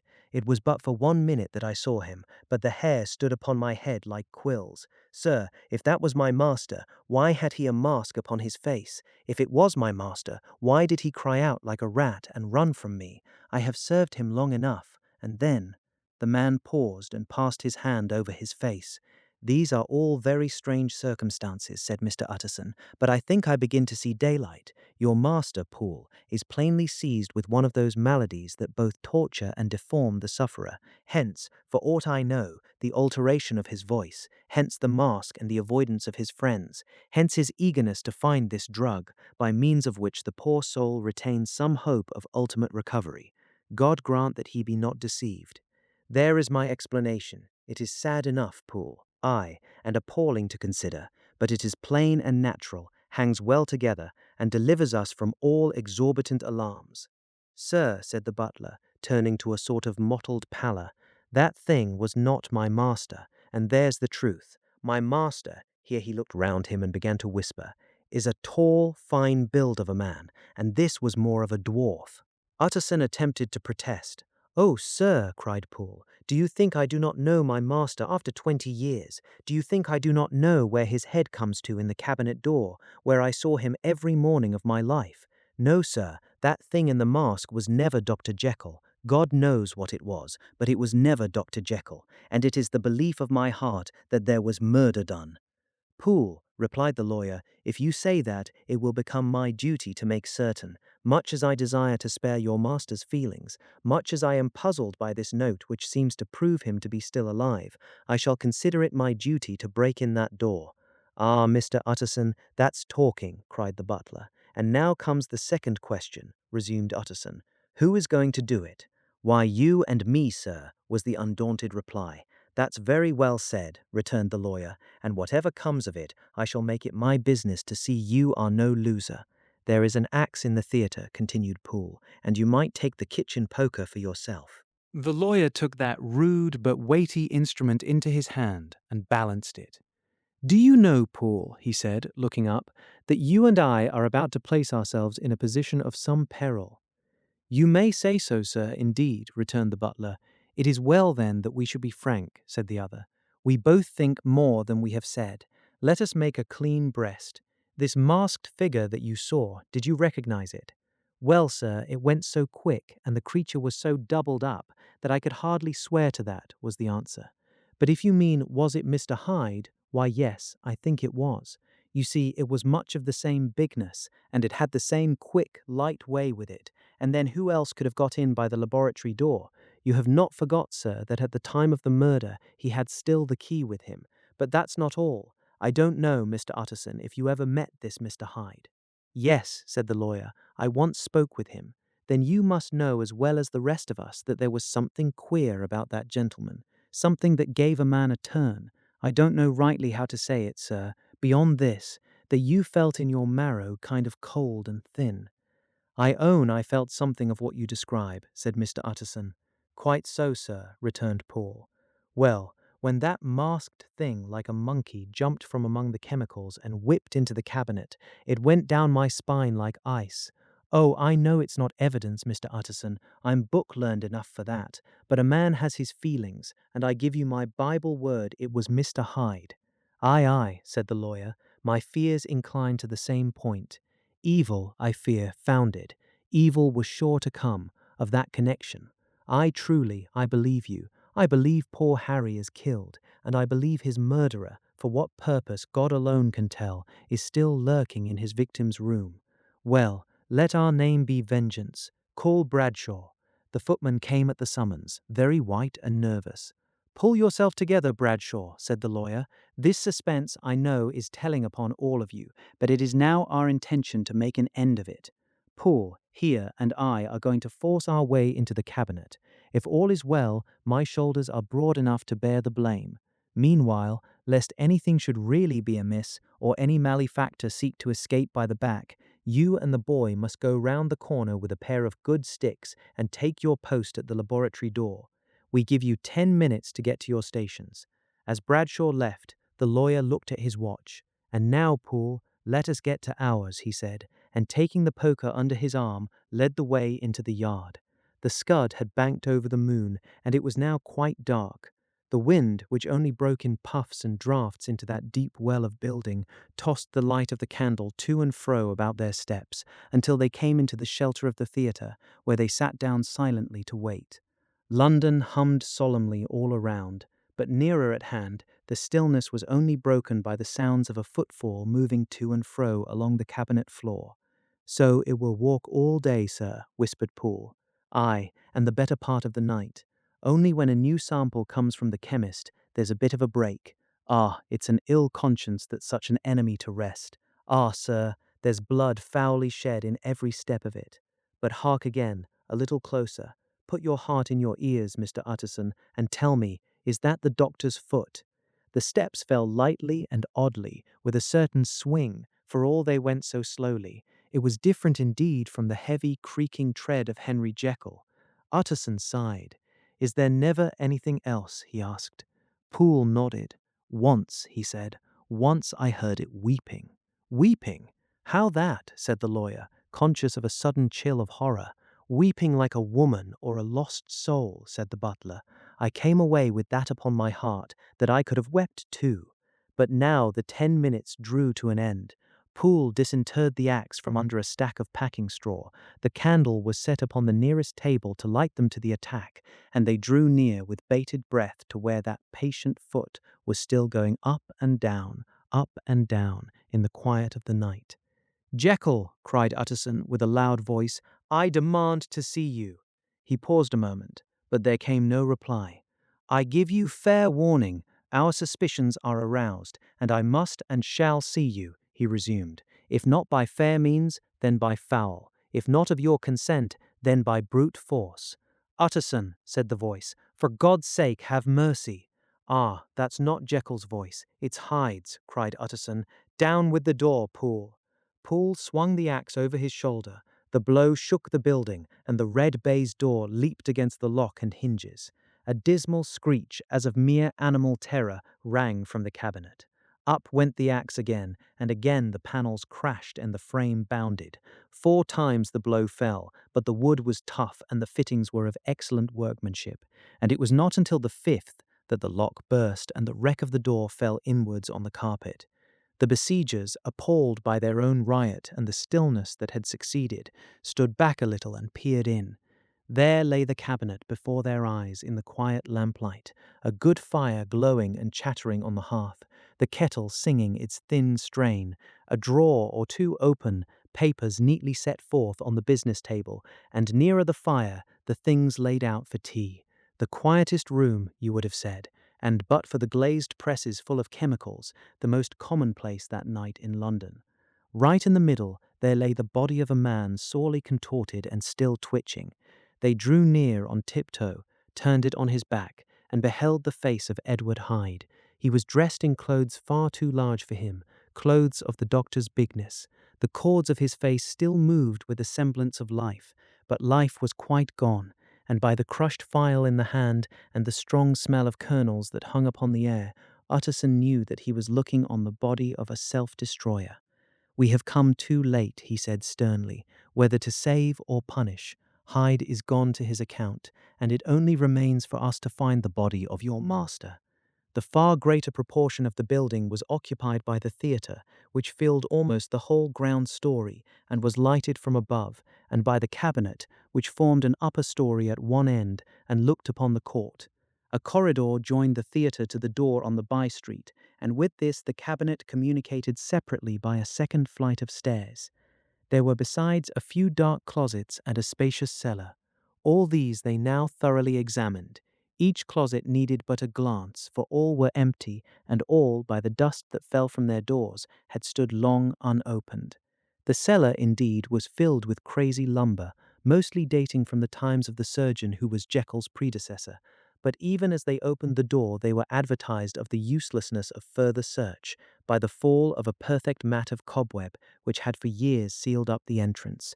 Nowhere was there any trace of Henry Jekyll, dead or alive. Poole stamped on the flags of the corridor. "He must be buried here," he said, hearkening to the sound. "Or he may have fled," said Utterson, and he turned to examine the door in the by-street. It was locked, and lying nearby on the flags, they found the key already stained with rust. "This does not look like use," observed the lawyer. "Use," echoed Poole. "Do you not see, sir, it is broken, much as if a man had stamped on it." "Aye," continued Utterson, "and the fractures, too, are rusty." The two men looked at each other with a scare. "This is beyond me, Poole," said the lawyer. "Let us go back to the cabinet." They mounted the stair in silence, and still with an occasional awestruck glance at the dead body, proceeded more thoroughly to examine the contents of the cabinet. At one table there were traces of chemical work, various measured heaps of some white salt being laid on glass saucers, as though for an experiment in which the unhappy man had been prevented. "That is the same drug that I was always bringing him," said Poole, and even as he spoke, the kettle with a startling noise boiled over. This brought them to the fireside, where the easy-chair was drawn cosily up, and the tea-things stood ready to the sitter's elbow, the very sugar in the cup. There were several books on a shelf. One lay beside the tea-things open, and Utterson was amazed to find it a copy of a pious work, for which Jekyll had several times expressed a great esteem, annotated in his own hand with startling blasphemies. Next, in the course of their review of the chamber, the searchers came to the cheval glass, into whose depths they looked with an involuntary horror. But it was so turned as to show them nothing but the rosy glow playing on the roof, the fire sparkling in 100 repetitions along the glazed front of the presses, and their own pale and fearful countenances stooping to look in. "This glass has seen some strange things, sir," whispered Poole. "And surely none stranger than itself," echoed the lawyer in the same tones. "For what did Jekyll—" He caught himself up at the word with a start, and then, conquering the weakness, "What could Jekyll want with it?" he said. "You may say that," said Poole. Next they turned to the business table. On the desk, among the neat array of papers, a large envelope was uppermost, and bore, in the doctor's hand, the name of Mr. Utterson. The lawyer unsealed it, and several enclosures fell to the floor. The first was a will, drawn in the same eccentric terms as the one which he had returned 6 months before, to serve as a testament in case of death, and as a deed of gift in case of disappearance. But in place of the name of Edward Hyde, the lawyer, with indescribable amazement, read the name of Gabriel John Utterson.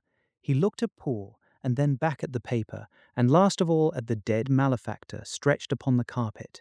"My head goes round," he said. "He has been all these days in possession. He had no cause to like me. He must have raged to see himself displaced, and he has not destroyed this document." He caught up the next paper. It was a brief note in the doctor's hand and dated at the top.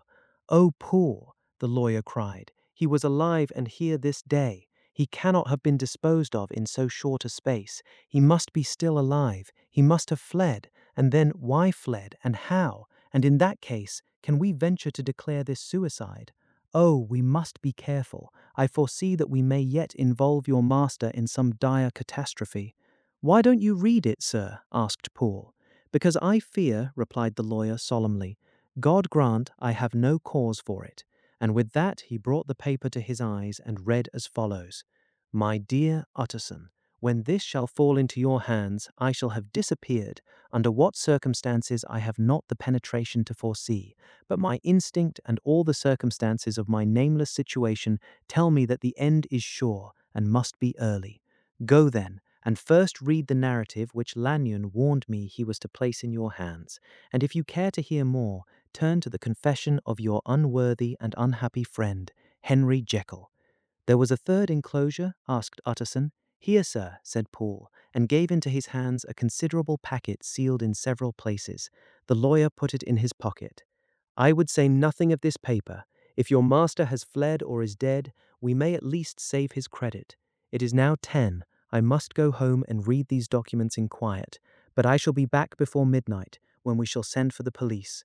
They went out, locking the door of the theatre behind them, and Utterson, once more leaving the servants gathered about the fire in the hall, trudged back to his office to read the 2 narratives in which this mystery was now to be explained. You are listening to The Strange Case of Dr. Jekyll and Mr. Hyde on Dark Classics Narrated. Chapter 9. Dr. Lanyon's Narrative. On the 9th of January, now 4 days ago, I received by the evening delivery a registered envelope addressed in the hand of my colleague and old school companion, Henry Jekyll.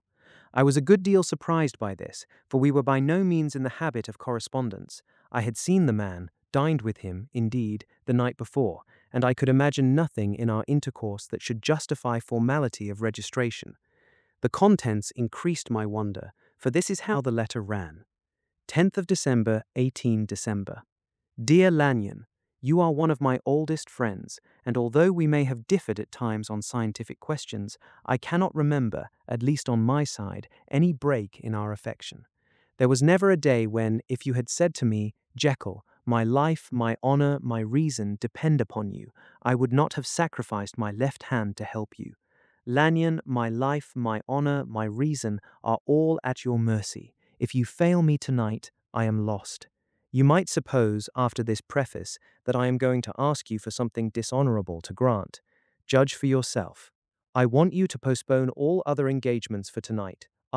Even if you were summoned to the bedside of an emperor, to take a cab unless your carriage should be actually at the door, and with this letter in your hand for consultation, to drive straight to my house. Poole, my butler, has his orders. You will find him waiting your arrival with a locksmith.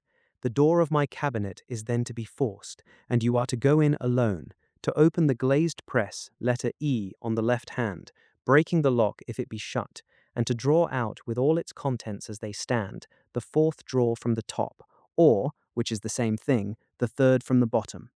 In my extreme distress of mind, I have a morbid fear of misdirecting you, but even if I am in error, you may know the right drawer by its contents, some powders, a file, and a paper book.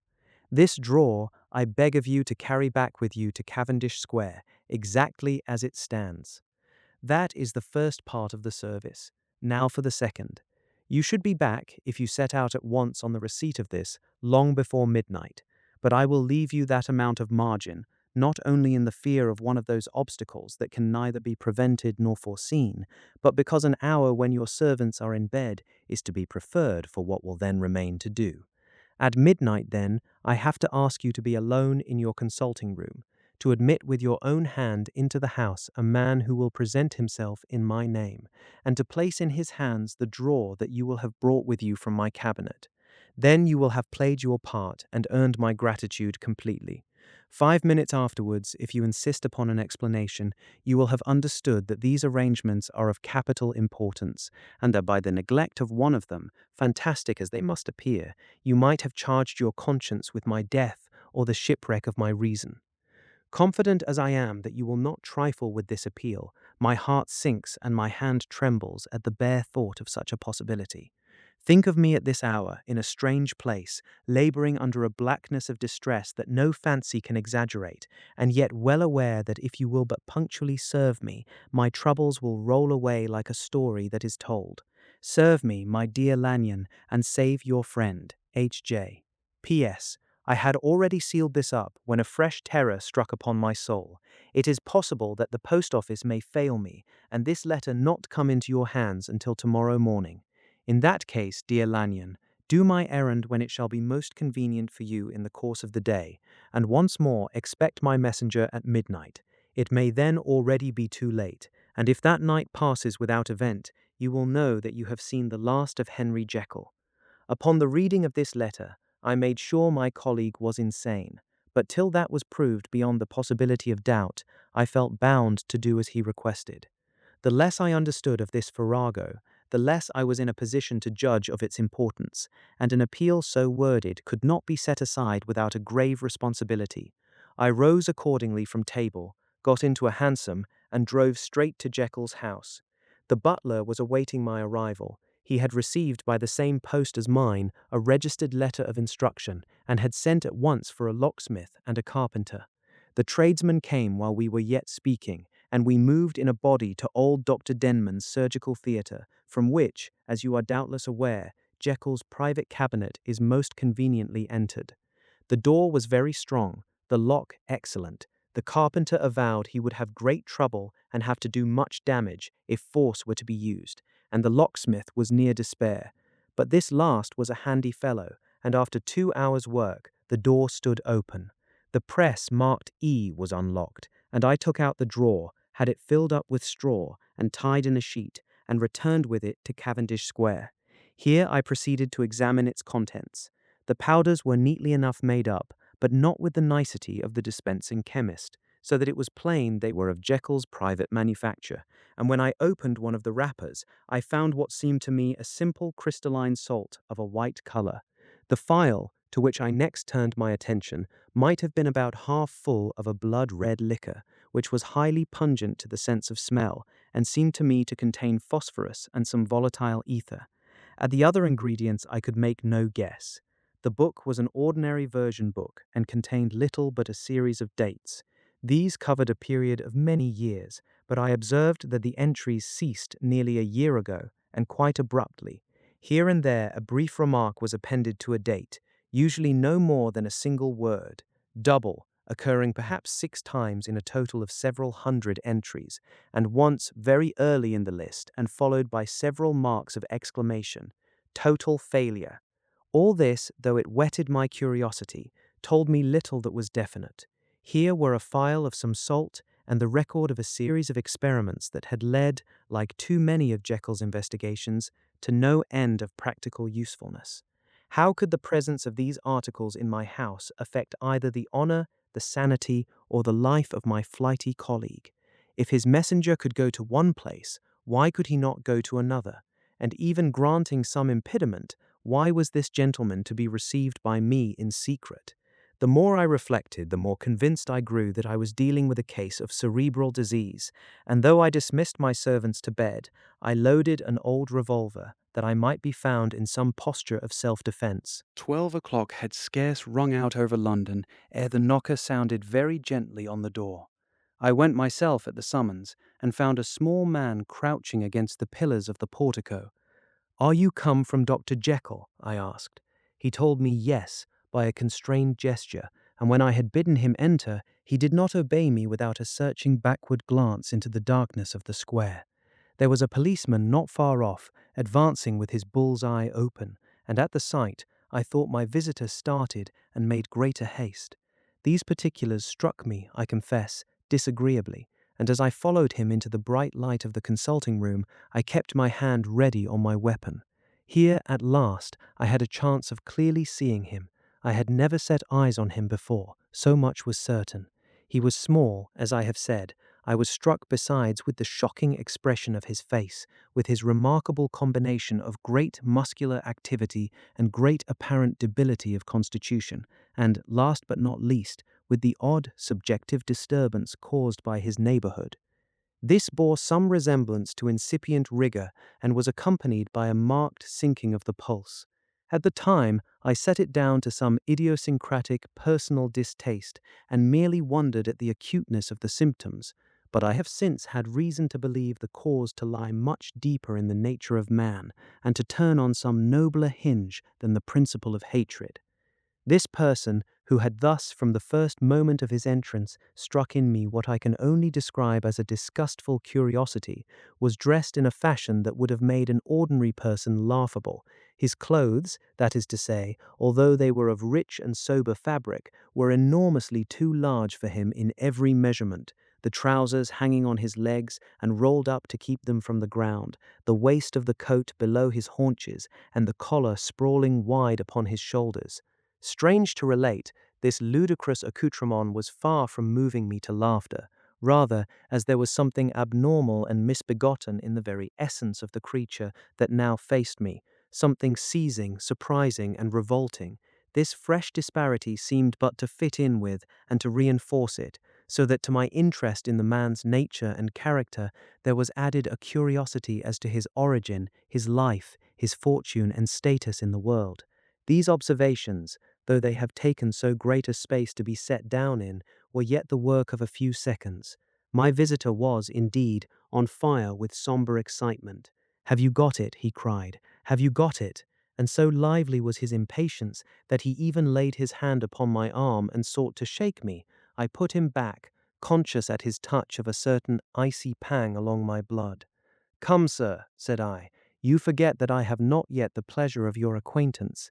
Be seated, if you please, and I showed him an example, and sat down myself in my customary seat, and with as fair an imitation of my ordinary manner to a patient as the lateness of the hour, the nature of my preoccupations, and the horror I had of my visitor would suffer me to muster. "I beg your pardon, Dr. Lanyon," he replied civilly enough. "What you say is very well founded, and my impatience has shown its heels to my politeness. I come here at the instance of your colleague, Dr. Henry Jekyll, on a piece of business of some moment, and I understood—" He paused and put his hand to his throat, and I could see, in spite of his collected manner, that he was wrestling against the approaches of the hysteria. I understood a drawer. But here I took pity on my visitor's suspense, and some perhaps on my own growing curiosity. "There it is, sir," said I, pointing to the drawer, where it lay on the floor behind a table and still covered with the sheet. He sprang to it, and then paused and laid his hand upon his heart. I could hear his teeth grate with the convulsive action of his jaws, and his face was so ghastly to see that I grew alarmed both for his life and reason. "Compose yourself," said I. He turned a dreadful smile to me, and as if with the decision of despair, plucked away the sheet. At sight of the contents, he uttered one loud sob of such immense relief that I sat petrified. And the next moment, in a voice that was already fairly well under control, "Have you a graduated glass?" he asked. I rose from my place with something of an effort and gave him what he asked. He thanked me with a smiling nod, measured out a few minims of the red tincture, and added one of the powders. The mixture, which was at first of a reddish hue, began, in proportion as the crystals melted, to brighten in color, to effervesce audibly, and to throw off small fumes of vapor. Suddenly, and at the same moment, the ebullition ceased, and the compound changed to a dark purple, which faded again more slowly to a watery green. My visitor, who had watched these metamorphoses with a keen eye, smiled, set down the glass upon the table, and then turned and looked upon me with an air of scrutiny. "And now," said he, "to settle what remains. Will you be wise? Will you be guided? Will you suffer me to take this glass in my hand and to go forth from your house without further parley? Or has the greed of curiosity too much command of you? Think before you answer, for it shall be done as you decide. As you decide, you shall be left as you were before, and neither richer nor wiser, unless the sense of service rendered to a man in mortal distress may be counted as a kind of riches of the soul. Or, if you shall so prefer to choose, a new province of knowledge and new avenues to fame and power shall be laid open to you, here, in this room, upon the instant, and your sight shall be blasted by a prodigy to stagger the unbelief of Satan." "Sir," said I, affecting a coolness that I was far from truly possessing, "you speak enigmas, and you will perhaps not wonder that I hear you with no very strong impression of belief, but I have gone too far in the way of inexplicable services to pause before I see the end." "It is well," replied my visitor. "Lanyon, you remember your vows. What follows is under the seal of our profession. And now, you who have so long been bound to the most narrow and material views, you who have denied the virtue of transcendental medicine, you who have derided your superiors, behold." He put the glass to his lips and drank at one gulp. A cry followed. He reeled, staggered, clutched at the table and held on, staring with injected eyes, gasping with open mouth. And as I looked, there came, I thought, a change. He seemed to swell. His face became suddenly black, and the features seemed to melt and alter. And the next moment I had sprung to my feet and leaped back against the wall, my arms raised to shield me from that prodigy, my mind submerged in terror. "Oh God!" I screamed, and "Oh God!" again and again, for there before my eyes, pale and shaken and half fainting, and groping before him with his hands, like a man restored from death, there stood Henry Jekyll. What he told me in the next hour I cannot bring my mind to set on paper.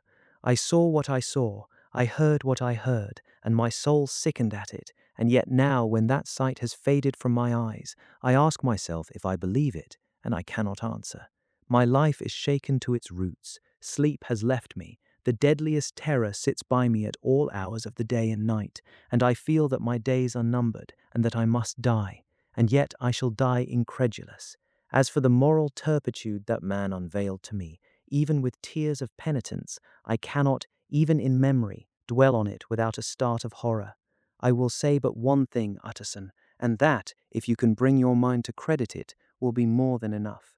The creature who crept into my house that night was, on Jekyll's own confession, known by the name of Hyde and hunted for in every corner of the land as the murderer of Carew. Hasty Lanyon. You're listening to The Strange Case of Dr. Jekyll and Mr. Hyde on Dark Classics Narrated. Chapter 10. Henry Jekyll's Full Statement of the Case. I was born in the year 18 to a large fortune, endowed besides with excellent parts, inclined by nature to industry, fond of the respect of the wise and good among my fellow men, and thus, as might have been supposed, with every guarantee of an honourable and distinguished future.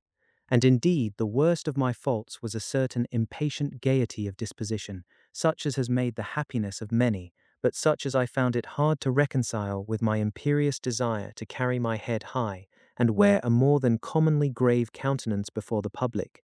Hence it came about that I concealed my pleasures, and that when I reached years of reflection, and began to look round me and take stock of my progress and position in the world, I stood already committed to a profound duplicity of life. Many a man would have even blazoned such irregularities as I was guilty of, but from the high views that I had set before me, I regarded and hid them with an almost morbid sense of shame. It was thus rather the exacting nature of my aspirations than any particular degradation in my faults that made me what I was, and, with even a deeper trench than in the majority of men, severed in me those provinces of good and ill which divide and compound man's dual nature. In this case, I was driven to reflect deeply and inveterately on that hard law of life, which lies at the root of religion and is one of the most plentiful springs of distress. Though so profound a double dealer, I was in no sense a hypocrite. Both sides of me were in dead earnest. I was no more myself when I laid aside restraint and plunged in shame than when I labored in the eye of day at the furtherance of knowledge or the relief of sorrow and suffering. And it chanced that the direction of my scientific studies, which led wholly towards the mystic and the transcendental, reacted and shed a strong light on this consciousness of the perennial war among my members. With every day, and from both sides of my intelligence, the moral and the intellectual, I thus drew steadily nearer to that truth, by whose partial discovery I have been doomed to such a dreadful shipwreck, that man is not truly one, but truly two. I say two, because the state of my own knowledge does not pass beyond that point. Others will follow, others will outstrip me on the same lines, and I hazard the guess that man will be ultimately known for a mere polity of multifarious, incongruous, and independent denizens. I, for my part, from the nature of my life, advanced infallibly in one direction and in one direction only. It was on the moral side, and in my own person, that I learned to recognize the thorough and primitive duality of man.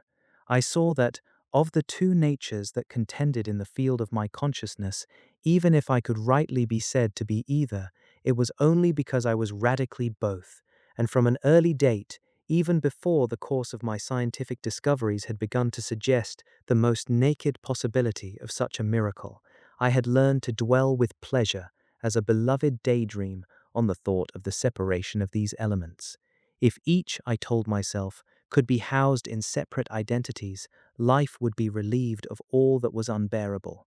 The unjust might go his way, delivered from the aspirations and remorse of his more upright twin, and the just could walk steadfastly and securely on his upward path, doing the good things in which he found his pleasure, and no longer exposed to disgrace and penitence by the hands of this extraneous evil.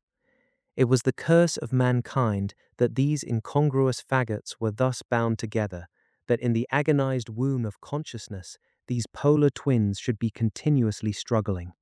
How, then, were they dissociated?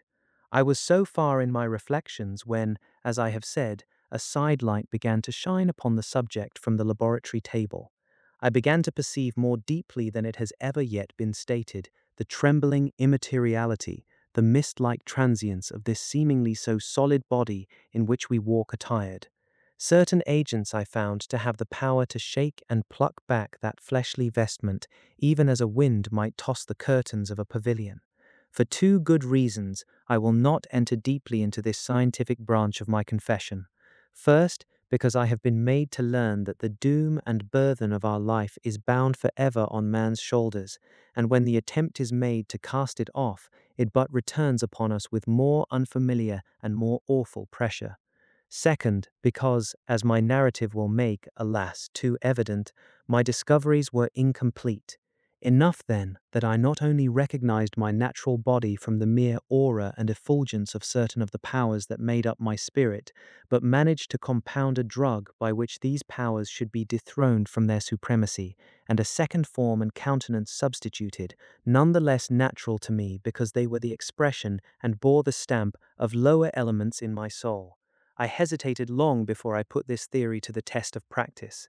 I knew well that I risked death, for any drug that so potently controlled and shook the very fortress of identity might, by the least scruple of an overdose, or at the least inopportunity in the moment of exhibition, utterly blot out that immaterial tabernacle which I looked to it to change. But the temptation of a discovery so singular and profound at last overcame the suggestions of alarm. I had long since prepared my tincture. I purchased at once from a firm of wholesale chemists a large quantity of a particular salt which I knew, from my experiments, to be the last ingredient required, and late one accursed night I compounded the elements, watched them boil and smoke together in the glass, and when the ebullition had subsided, with a strong glow of courage, drank off the potion. The most racking pangs succeeded, a grinding in the bones, deadly nausea, and a horror of the spirit that cannot be exceeded at the hour of birth or death. Then these agonies began swiftly to subside, and I came to myself as if out of a great sickness. There was something strange in my sensations, something indescribably new, and from its very novelty, incredibly sweet. I felt younger, lighter, happier in body. Within, I was conscious of a heady recklessness, a current of disordered sensual images running like a mill race in my fancy, a solution of the bonds of obligation, an unknown but not an innocent freedom of the soul. I knew myself at the first breath of this new life to be more wicked, tenfold more wicked, sold a slave to my original evil, and the thought, in that moment, braced and delighted me like wine. I stretched out my hands, exulting in the freshness of these sensations, and in the act, I was suddenly aware that I had lost in stature. There was no mirror at that date in my room. That which stands beside me as I write was brought there later on and for the very purpose of these transformations. The night, however, was far gone into the morning. The morning, black as it was nearly ripe for the conception of the day. The inmates of my house were locked in the most rigorous hours of slumber, and I determined, flushed as I was with hope and triumph, to venture in my new shape as far as to my bedroom. I crossed the yard, wherein the constellations looked down upon me, I could have thought, with wonder, the first creature of that sort that their unsleeping vigilance had yet disclosed to them. I stole through the corridors, a stranger in my own house, and coming to my room, I saw for the first time the appearance of Edward Hyde. I must here speak by theory alone, saying not that which I know, but that which I suppose to be most probable. The evil side of my nature, to which I had now transferred the stamping efficacy, was less robust and less developed than the good which I had just deposed. Again, in the course of my life, which had been, after all, 9/10 a life of effort, virtue, and control, it had been much less exercised and much less exhausted. And hence, as I think, it came about that Edward Hyde was so much smaller, slighter, and younger than Henry Jekyll. Even as good shone upon the countenance of the one, evil was written broadly and plainly on the face of the other. Evil, besides, which I must still believe to be the lethal side of man, had left on that body an imprint of deformity and decay. And yet, when I looked upon that ugly idol in the glass, I was conscious of no repugnance, rather of a leap of welcome. This, too, was myself. It seemed natural and human. In my eyes it bore a livelier image of the spirit, it seemed more express and single than the imperfect and divided countenance I had been hitherto accustomed to call mine. and in so far I was doubtless right. I have observed that when I wore the semblance of Edward Hyde, none could come near to me at first without a visible misgiving of the flesh. This, as I take it, was because all human beings, as we meet them, are commingled out of good and evil, and Edward Hyde, alone in the ranks of mankind, was pure evil. I lingered but a moment at the mirror. The second and conclusive experiment had yet to be attempted. It yet remained to be seen if I had lost my identity beyond redemption and must flee before daylight from a house that was no longer mine. And hurrying back to my cabinet, I once more prepared and drank the cup, once more suffered the pangs of dissolution, and came to myself once more with the character, the stature, and the face of Henry Jekyll. That night I had come to the fatal crossroads. Had I approached my discovery in a more noble spirit, had I risked the experiment while under the empire of generous or pious aspirations, all must have been otherwise, and from these agonies of death and birth I had come forth an angel instead of a fiend. The drug had no discriminating action. It was neither diabolical nor divine. It but shook the doors of the prison house of my disposition, and like the captives of Philippi, that which stood within ran forth. At that time my virtue slumbered, my evil, kept awake by ambition, was alert and swift to seize the occasion, and the thing that was projected was Edward Hyde. Hence, although I had now two characters as well as two appearances, one was wholly evil, and the other was still the old Henry Jekyll, that incongruous compound of whose reformation and improvement I had already learned to despair. The movement was thus wholly toward the worse. Even at that time, I had not conquered my aversion to the dryness of a life of study. I would still be merrily disposed at times, and as my pleasures were, to say the least, undignified, and I was not only well known and highly considered, but growing towards the elderly man, this incoherency of my life was daily growing more unwelcome. It was on this side that my new power tempted me until I fell in slavery. I had but to drink the cup, to doff at once the body of the noted professor, and to assume, like a thick cloak, that of Edward Hyde. I smiled at the notion. It seemed to me at the time to be humorous, and I made my preparations with the most studious care. I took and furnished that house in Soho to which Hyde was tracked by the police, and engaged as a housekeeper a creature whom I knew well to be silent and unscrupulous. On the other side, I announced to my servants that a Mr. Hyde, whom I described, was to have full liberty and power about my house in the square, and to parry mishaps, I even called and made myself a familiar object in my second character.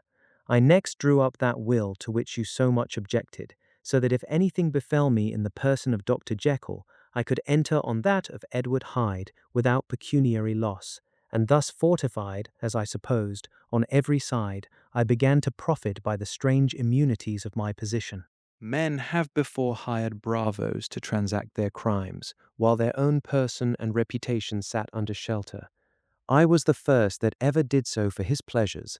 I was the first that could plod in the public eye with a load of genial respectability, and in a moment, like a schoolboy, strip off these lendings and spring headlong into the sea of liberty.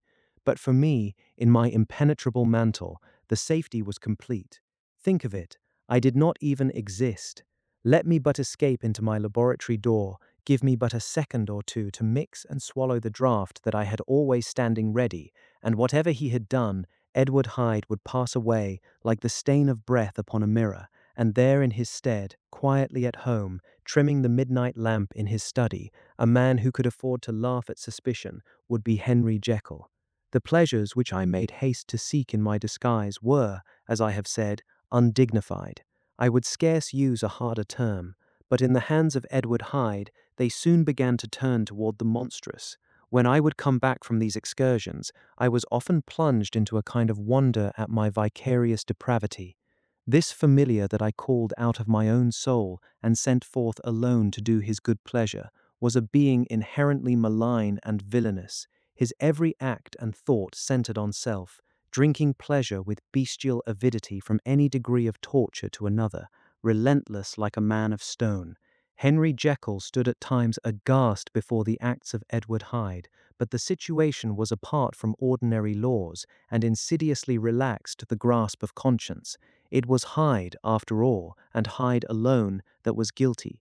Jekyll was no worse. He woke again to his good qualities seemingly unimpaired. He would even make haste, where it was possible, to undo the evil done by Hyde, and thus his conscience slumbered. Into the details of the infamy at which I thus connived, for even now I can scarce grant that I committed it, I have no design of entering. I mean but to point out the warnings and the successive steps with which my chastisement approached. I met with one accident which, as it brought on no consequence, I shall no more than mention. An act of cruelty to a child aroused against me the anger of a passer-by, whom I recognized the other day in the person of your kinsman. The doctor and the child's family joined him. There were moments when I feared for my life, and at last, in order to pacify their too just resentment, Edward Hyde had to bring them to the door and pay them in a cheque drawn in the name of Henry Jekyll.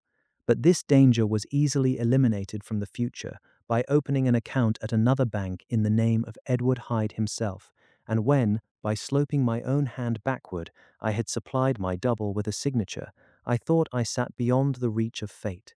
Some 2 months before the murder of Sir Danvers, I had been out for one of my adventures, had returned at a late hour, and woke the next day in bed with somewhat odd sensations. It was in vain I looked about me. In vain I saw the decent furniture and tall proportions of my room in the square. In vain that I recognized the pattern of the bed curtains and the design of the mahogany frame. Something still kept insisting that I was not where I was, that I had not wakened where I seemed to be, but in the little room in Soho where I was accustomed to sleep in the body of Edward Hyde. I smiled to myself, and in my psychological way began lazily to inquire into the elements of this illusion, occasionally, even as I did so, dropping back into a comfortable morning doze. I was still so engaged when, in one of my more wakeful moments, my eyes fell upon my hand.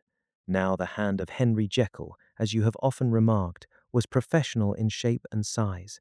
It was large, firm, white, and comely. But the hand which I now saw, clearly enough, in the yellow light of a mid-London morning, lying half shut on the bedclothes, was lean, corded, knuckly, of a dusky pallor, and thickly shaded with a swart growth of hair. It was the hand of Edward Hyde. I must have stared upon it for near half a minute, sunk as I was in the mere stupidity of wonder, before terror woke up in my breast, as sudden and startling as the crash of cymbals, and bounding from my bed I rushed to the mirror. At the sight that met my eyes, my blood was changed into something exquisitely thin and icy. Yes, I had gone to bed Henry Jekyll. I had awakened Edward Hyde. How was this to be explained, I asked myself, and then, with another bound of terror, how was it to be remedied? It was well on in the morning, the servants were up, all my drugs were in the cabinet, a long journey down 2 pair of stairs, through the back passage, across the open court, and through the anatomical theatre, from where I was then standing, horror-struck. It might indeed be possible to cover my face, but of what use was that, when I was unable to conceal the alteration in my stature? And then, with an overpowering sweetness of relief, it came back upon my mind that the servants were already used to the coming and going of my second self. I had soon dressed, as well as I was able, in clothes of my own size, had soon passed through the house, where Bradshaw stared and drew back at seeing Mr. Hyde at such an hour, and in such a strange array, and 10 minutes later, Dr. Jekyll had returned to his own shape and was sitting down, with a darkened brow, to make a feint of breakfasting. Small indeed was my appetite. This inexplicable incident, this reversal of my previous experience, seemed, like the Babylonian finger on the wall, to be spelling out the letters of my judgment, and I began to reflect more seriously than ever before on the issues and possibilities of my double existence. That part of me which I had the power of projecting had lately been much exercised and nourished. It had seemed to me of late as though the body of Edward Hyde had grown in stature, as though, when I wore that form, I were conscious of a more generous tide of blood, and I began to spy a danger that if this were much prolonged, the balance of my nature might be permanently overthrown, the power of voluntary change be forfeited, and the character of Edward Hyde become irrevocably mine. The power of the drug had not been always equally displayed. Once, very early in my career, it had totally failed me. Since then, I had been obliged on more than one occasion to double, and once, with infinite risk of death, to treble the amount, and these rare uncertainties had cast hitherto the sole shadow on my contentment.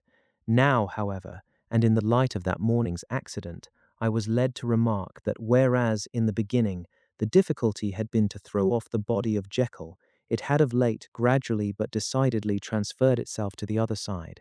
All things, therefore, seemed to point to this, that I was slowly losing hold of my original and better self, and becoming slowly incorporated with my second and worse. Between these two, I now felt I had to choose. My two natures had memory in common, but all other faculties were most unequally shared between them. Jekyll, who was composite, now with the most sensitive apprehensions, now with a greedy gusto, projected and shared in the pleasures and adventures of Hyde. But Hyde was indifferent to Jekyll, or but remembered him as the mountain bandit remembers the cavern in which he conceals himself from pursuit. Jekyll had more than a father's interest, Hyde had more than a son's indifference. To cast in my lot with Jekyll was to die to those appetites which I had long secretly indulged and had of late begun to pamper. To cast it in with Hyde was to die to 1,000 interests and aspirations, and to become, at a blow and forever, despised and friendless. The bargain might appear unequal, but there was still another consideration in the scales, for while Jekyll would suffer smartingly in the fires of abstinence, Hyde would be not even conscious of all that he had lost. Strange as my circumstances were, the terms of this debate are as old and commonplace as man. Much the same inducements and alarms cast the die for any tempted and trembling sinner, and it fell out with me, as it falls with so vast a majority of my fellows, that I chose the better part and was found wanting in the strength to keep to it. Yes, I preferred the elderly and discontented doctor, surrounded by friends and cherishing honest hopes, and bade a resolute farewell to the liberty, the comparative youth, the light step, leaping impulses and secret pleasures that I had enjoyed in the disguise of Hyde. I made this choice perhaps with some unconscious reservation, for I neither gave up the house in Soho nor destroyed the clothes of Edward Hyde, which still lay ready in my cabinet. For 2 months, however, I was true to my determination. For 2 months I led a life of such severity as I had never before attained to, and enjoyed the compensations of an approving conscience. But time began at last to obliterate the freshness of my alarm. The praises of conscience began to grow into a thing of course.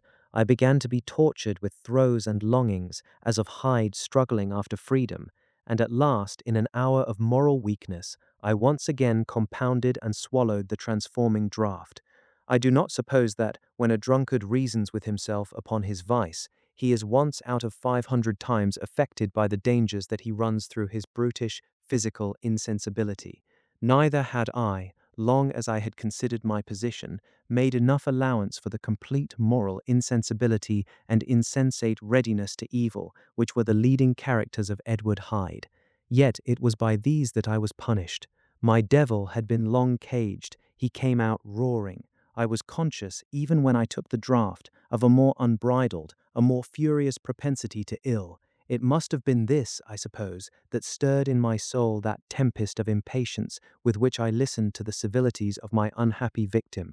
I declare, at least, before God, no man morally sane could have been guilty of that crime upon so pitiful a provocation, and that I struck in no more reasonable spirit than that in which a sick child may break a plaything. But I had voluntarily stripped myself of all those balancing instincts by which even the worst of us continues to walk with some degree of steadiness among temptations, and in my case, to be tempted, however slightly, was to fall. Instantly the spirit of hell awoke in me and raged. With a transport of glee, I mauled the unresisting body, tasting delight from every blow, and it was not till weariness had begun to succeed that I was suddenly, in the top fit of my delirium, struck through the heart by a cold thrill of terror. A mist dispersed. I saw my life to be forfeit, and fled from the scene of these excesses, at once glorying and trembling, my lust of evil gratified and stimulated, my love of life screwed to the topmost peg. I ran to the house in Soho, and, to make assurance doubly sure, destroyed my papers.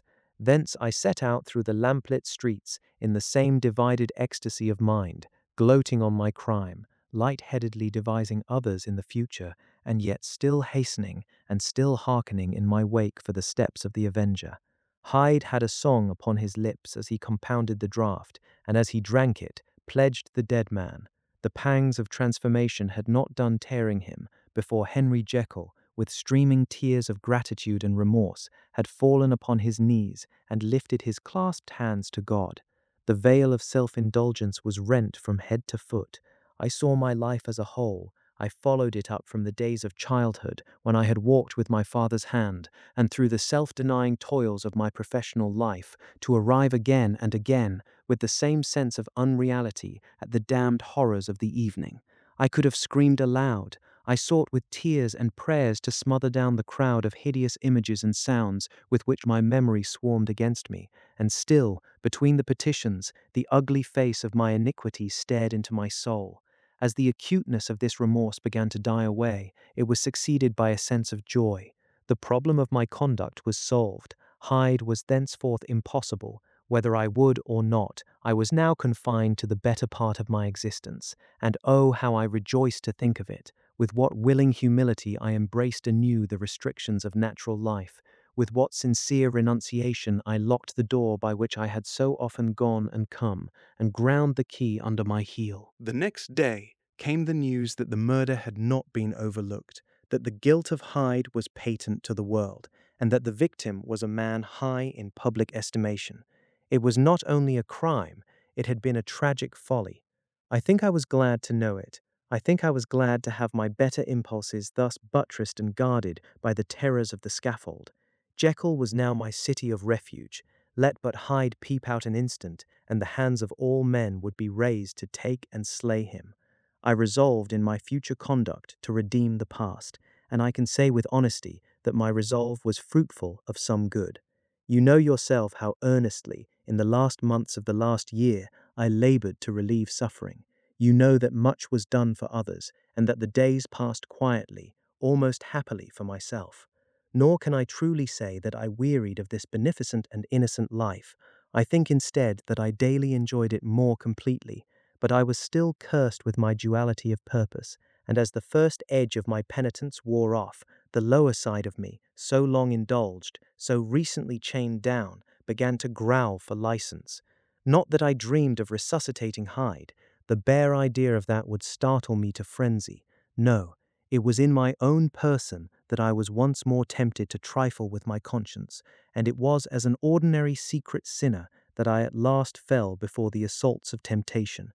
There comes an end to all things. The most capacious measure is filled at last, and this brief condescension to my evil finally destroyed the balance of my soul. And yet I was not alarmed. The fall seemed natural, like a return to the old days before I had made my discovery. It was a fine, clear January day, wet underfoot where the frost had melted, but cloudless overhead, and the Regent's Park was full of winter chirrupings and sweet with spring odors. I sat in the sun on a bench, the animal within me licking the chops of memory, the spiritual side a little drowsed, promising subsequent penitence, but not yet moved to begin.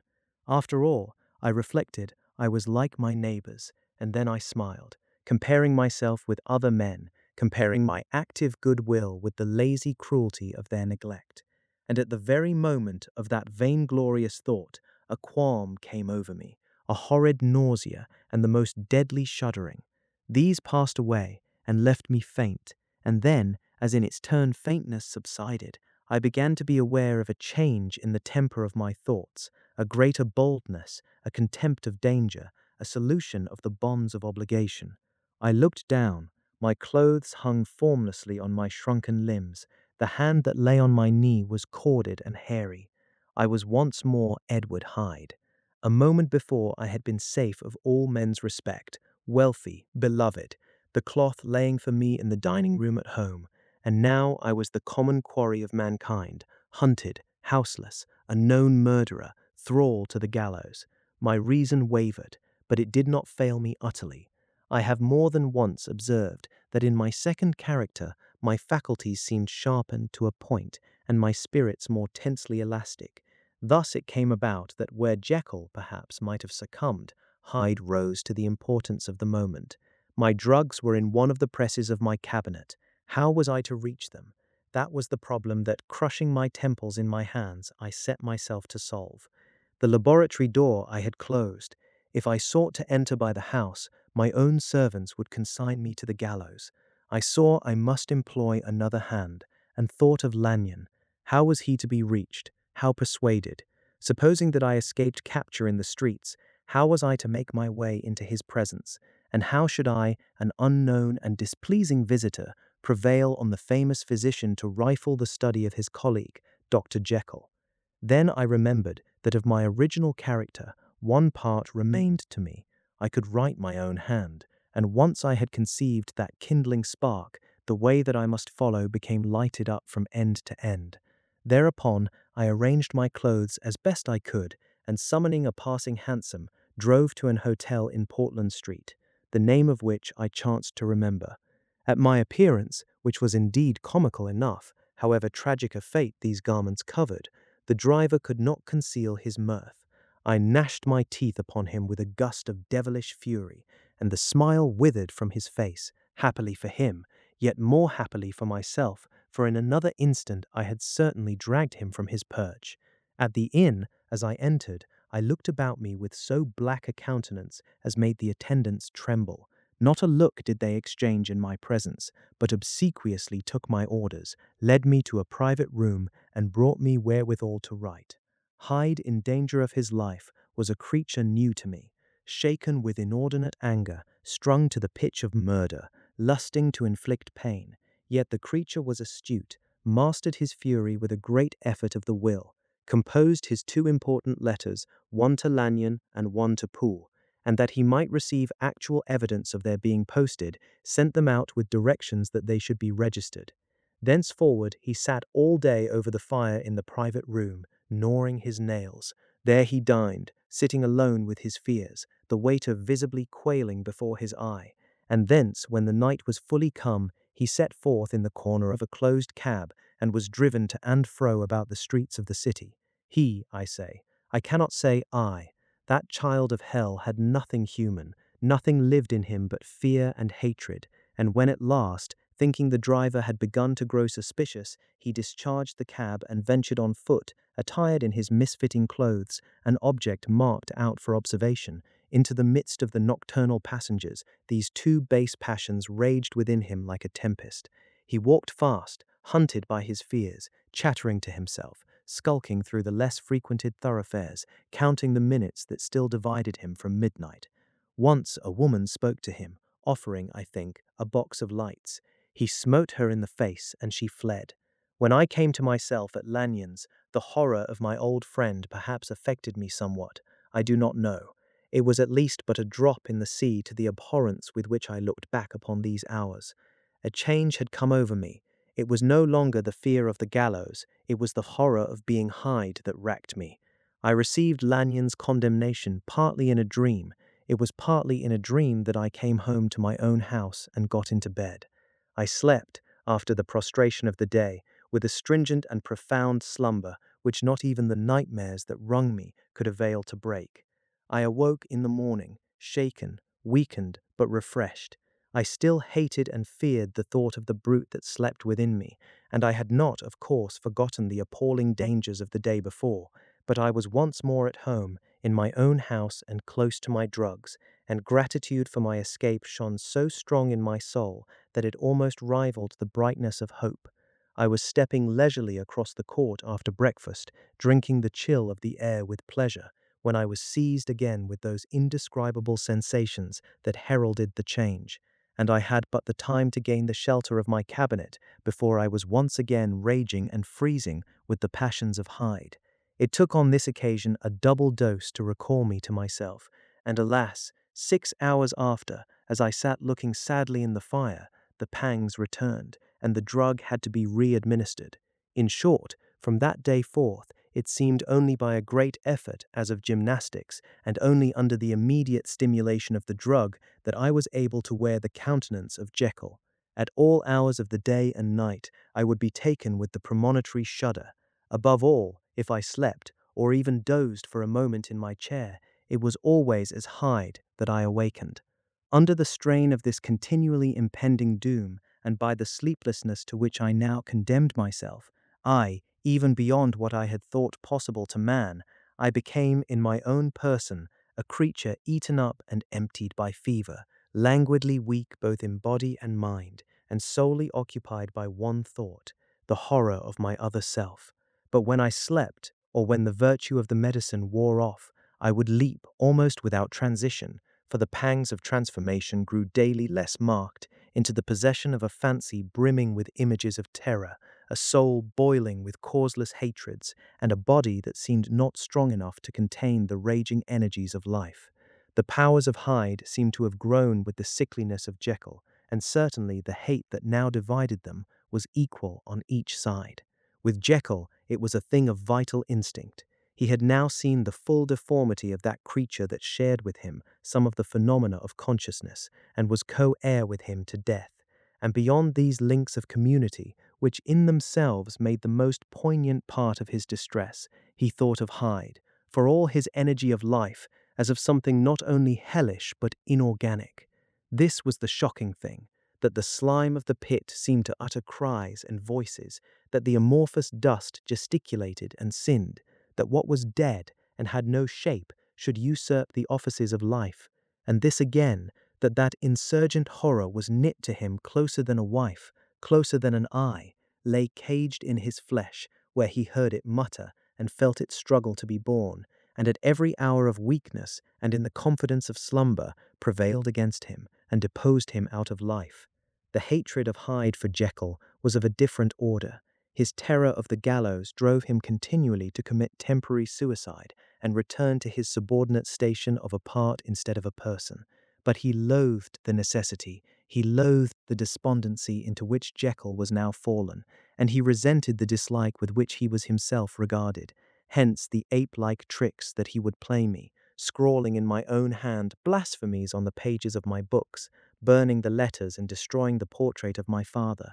And indeed, had it not been for his fear of death, he would long ago have ruined himself in order to involve me in the ruin. But his love of life is wonderful. I go further, I, who sicken and freeze at the mere thought of him, when I recall the abjection and passion of this attachment, and when I know how he fears my power to cut him off by suicide, I find it in my heart to pity him. It is useless, and the time awfully fails me to prolong this description. No one has ever suffered such torments, let that suffice. And yet even to these, habit brought, no, not alleviation, but a certain callousness of soul, a certain acquiescence of despair, and my punishment might have gone on for years, but for the last calamity which has now fallen, and which has finally severed me from my own face and nature. My provision of the salt, which had never been renewed since the date of the first experiment, began to run low. I sent out for a fresh supply and mixed the draught. The ebullition followed, and the first change of color, not the second. I drank it, and it was without efficiency. You will learn from Poole how I have had London ransacked. It was in vain, and I am now persuaded that my first supply was impure, and that it was that unknown impurity which lent efficacy to the draught. About a week has passed, and I am now finishing this statement under the influence of the last of the old powders. This, then, is the last time, short of a miracle, that Henry Jekyll can think his own thoughts or see his own face, now how sadly altered in the glass. Nor must I delay too long to bring my writing to an end, for if my narrative has hitherto escaped destruction, it has been by a combination of great prudence and great good luck. Should the throes of change take me in the act of writing it, Hyde will tear it in pieces, but if some time shall have elapsed after I have laid it by, his wonderful selfishness and circumscription to the moment will probably save it once again from the action of his ape-like spite. And indeed, the doom that is closing on us both has already changed and crushed him. Half an hour from now, when I shall again and forever re-endue that hated personality, I know how I shall sit shuddering and weeping in my chair, or continue, with the most strained and fear-struck ecstasy of listening, to pace up and down this room, my last earthly refuge, and give ear to every sound of menace. Will Hyde die upon the scaffold, or will he find courage to release himself at the last moment? God knows. I am careless. This is my true hour of death, and what is to follow concerns another than myself. Here then, as I lay down the pen and proceed to seal up my confession, I bring the life of that unhappy Henry Jekyll to an end. The Strange Case of Dr. Jekyll and Mr. Hyde was published in 1886 and never went out of print. Stevenson wrote it as a thriller. Everyone else read it as a confession. It has been adapted more times than almost any other work in the English language because the question it asks has never stopped being uncomfortable. You've been listening to Dark Classics Narrated, free full-length audiobooks of the greatest Gothic horror, weird fiction, and classic dark literature ever written. Poe, Lovecraft, Wells, Bierce. The complete catalogue is on YouTube, and we add new narrations every week. Everything you need is in the description. The book, the listening gear, and yes, there's merch. If dark fiction, classic horror audiobooks, and public domain storytelling are your thing, subscribe. You've found your library. We'll see you in the dark.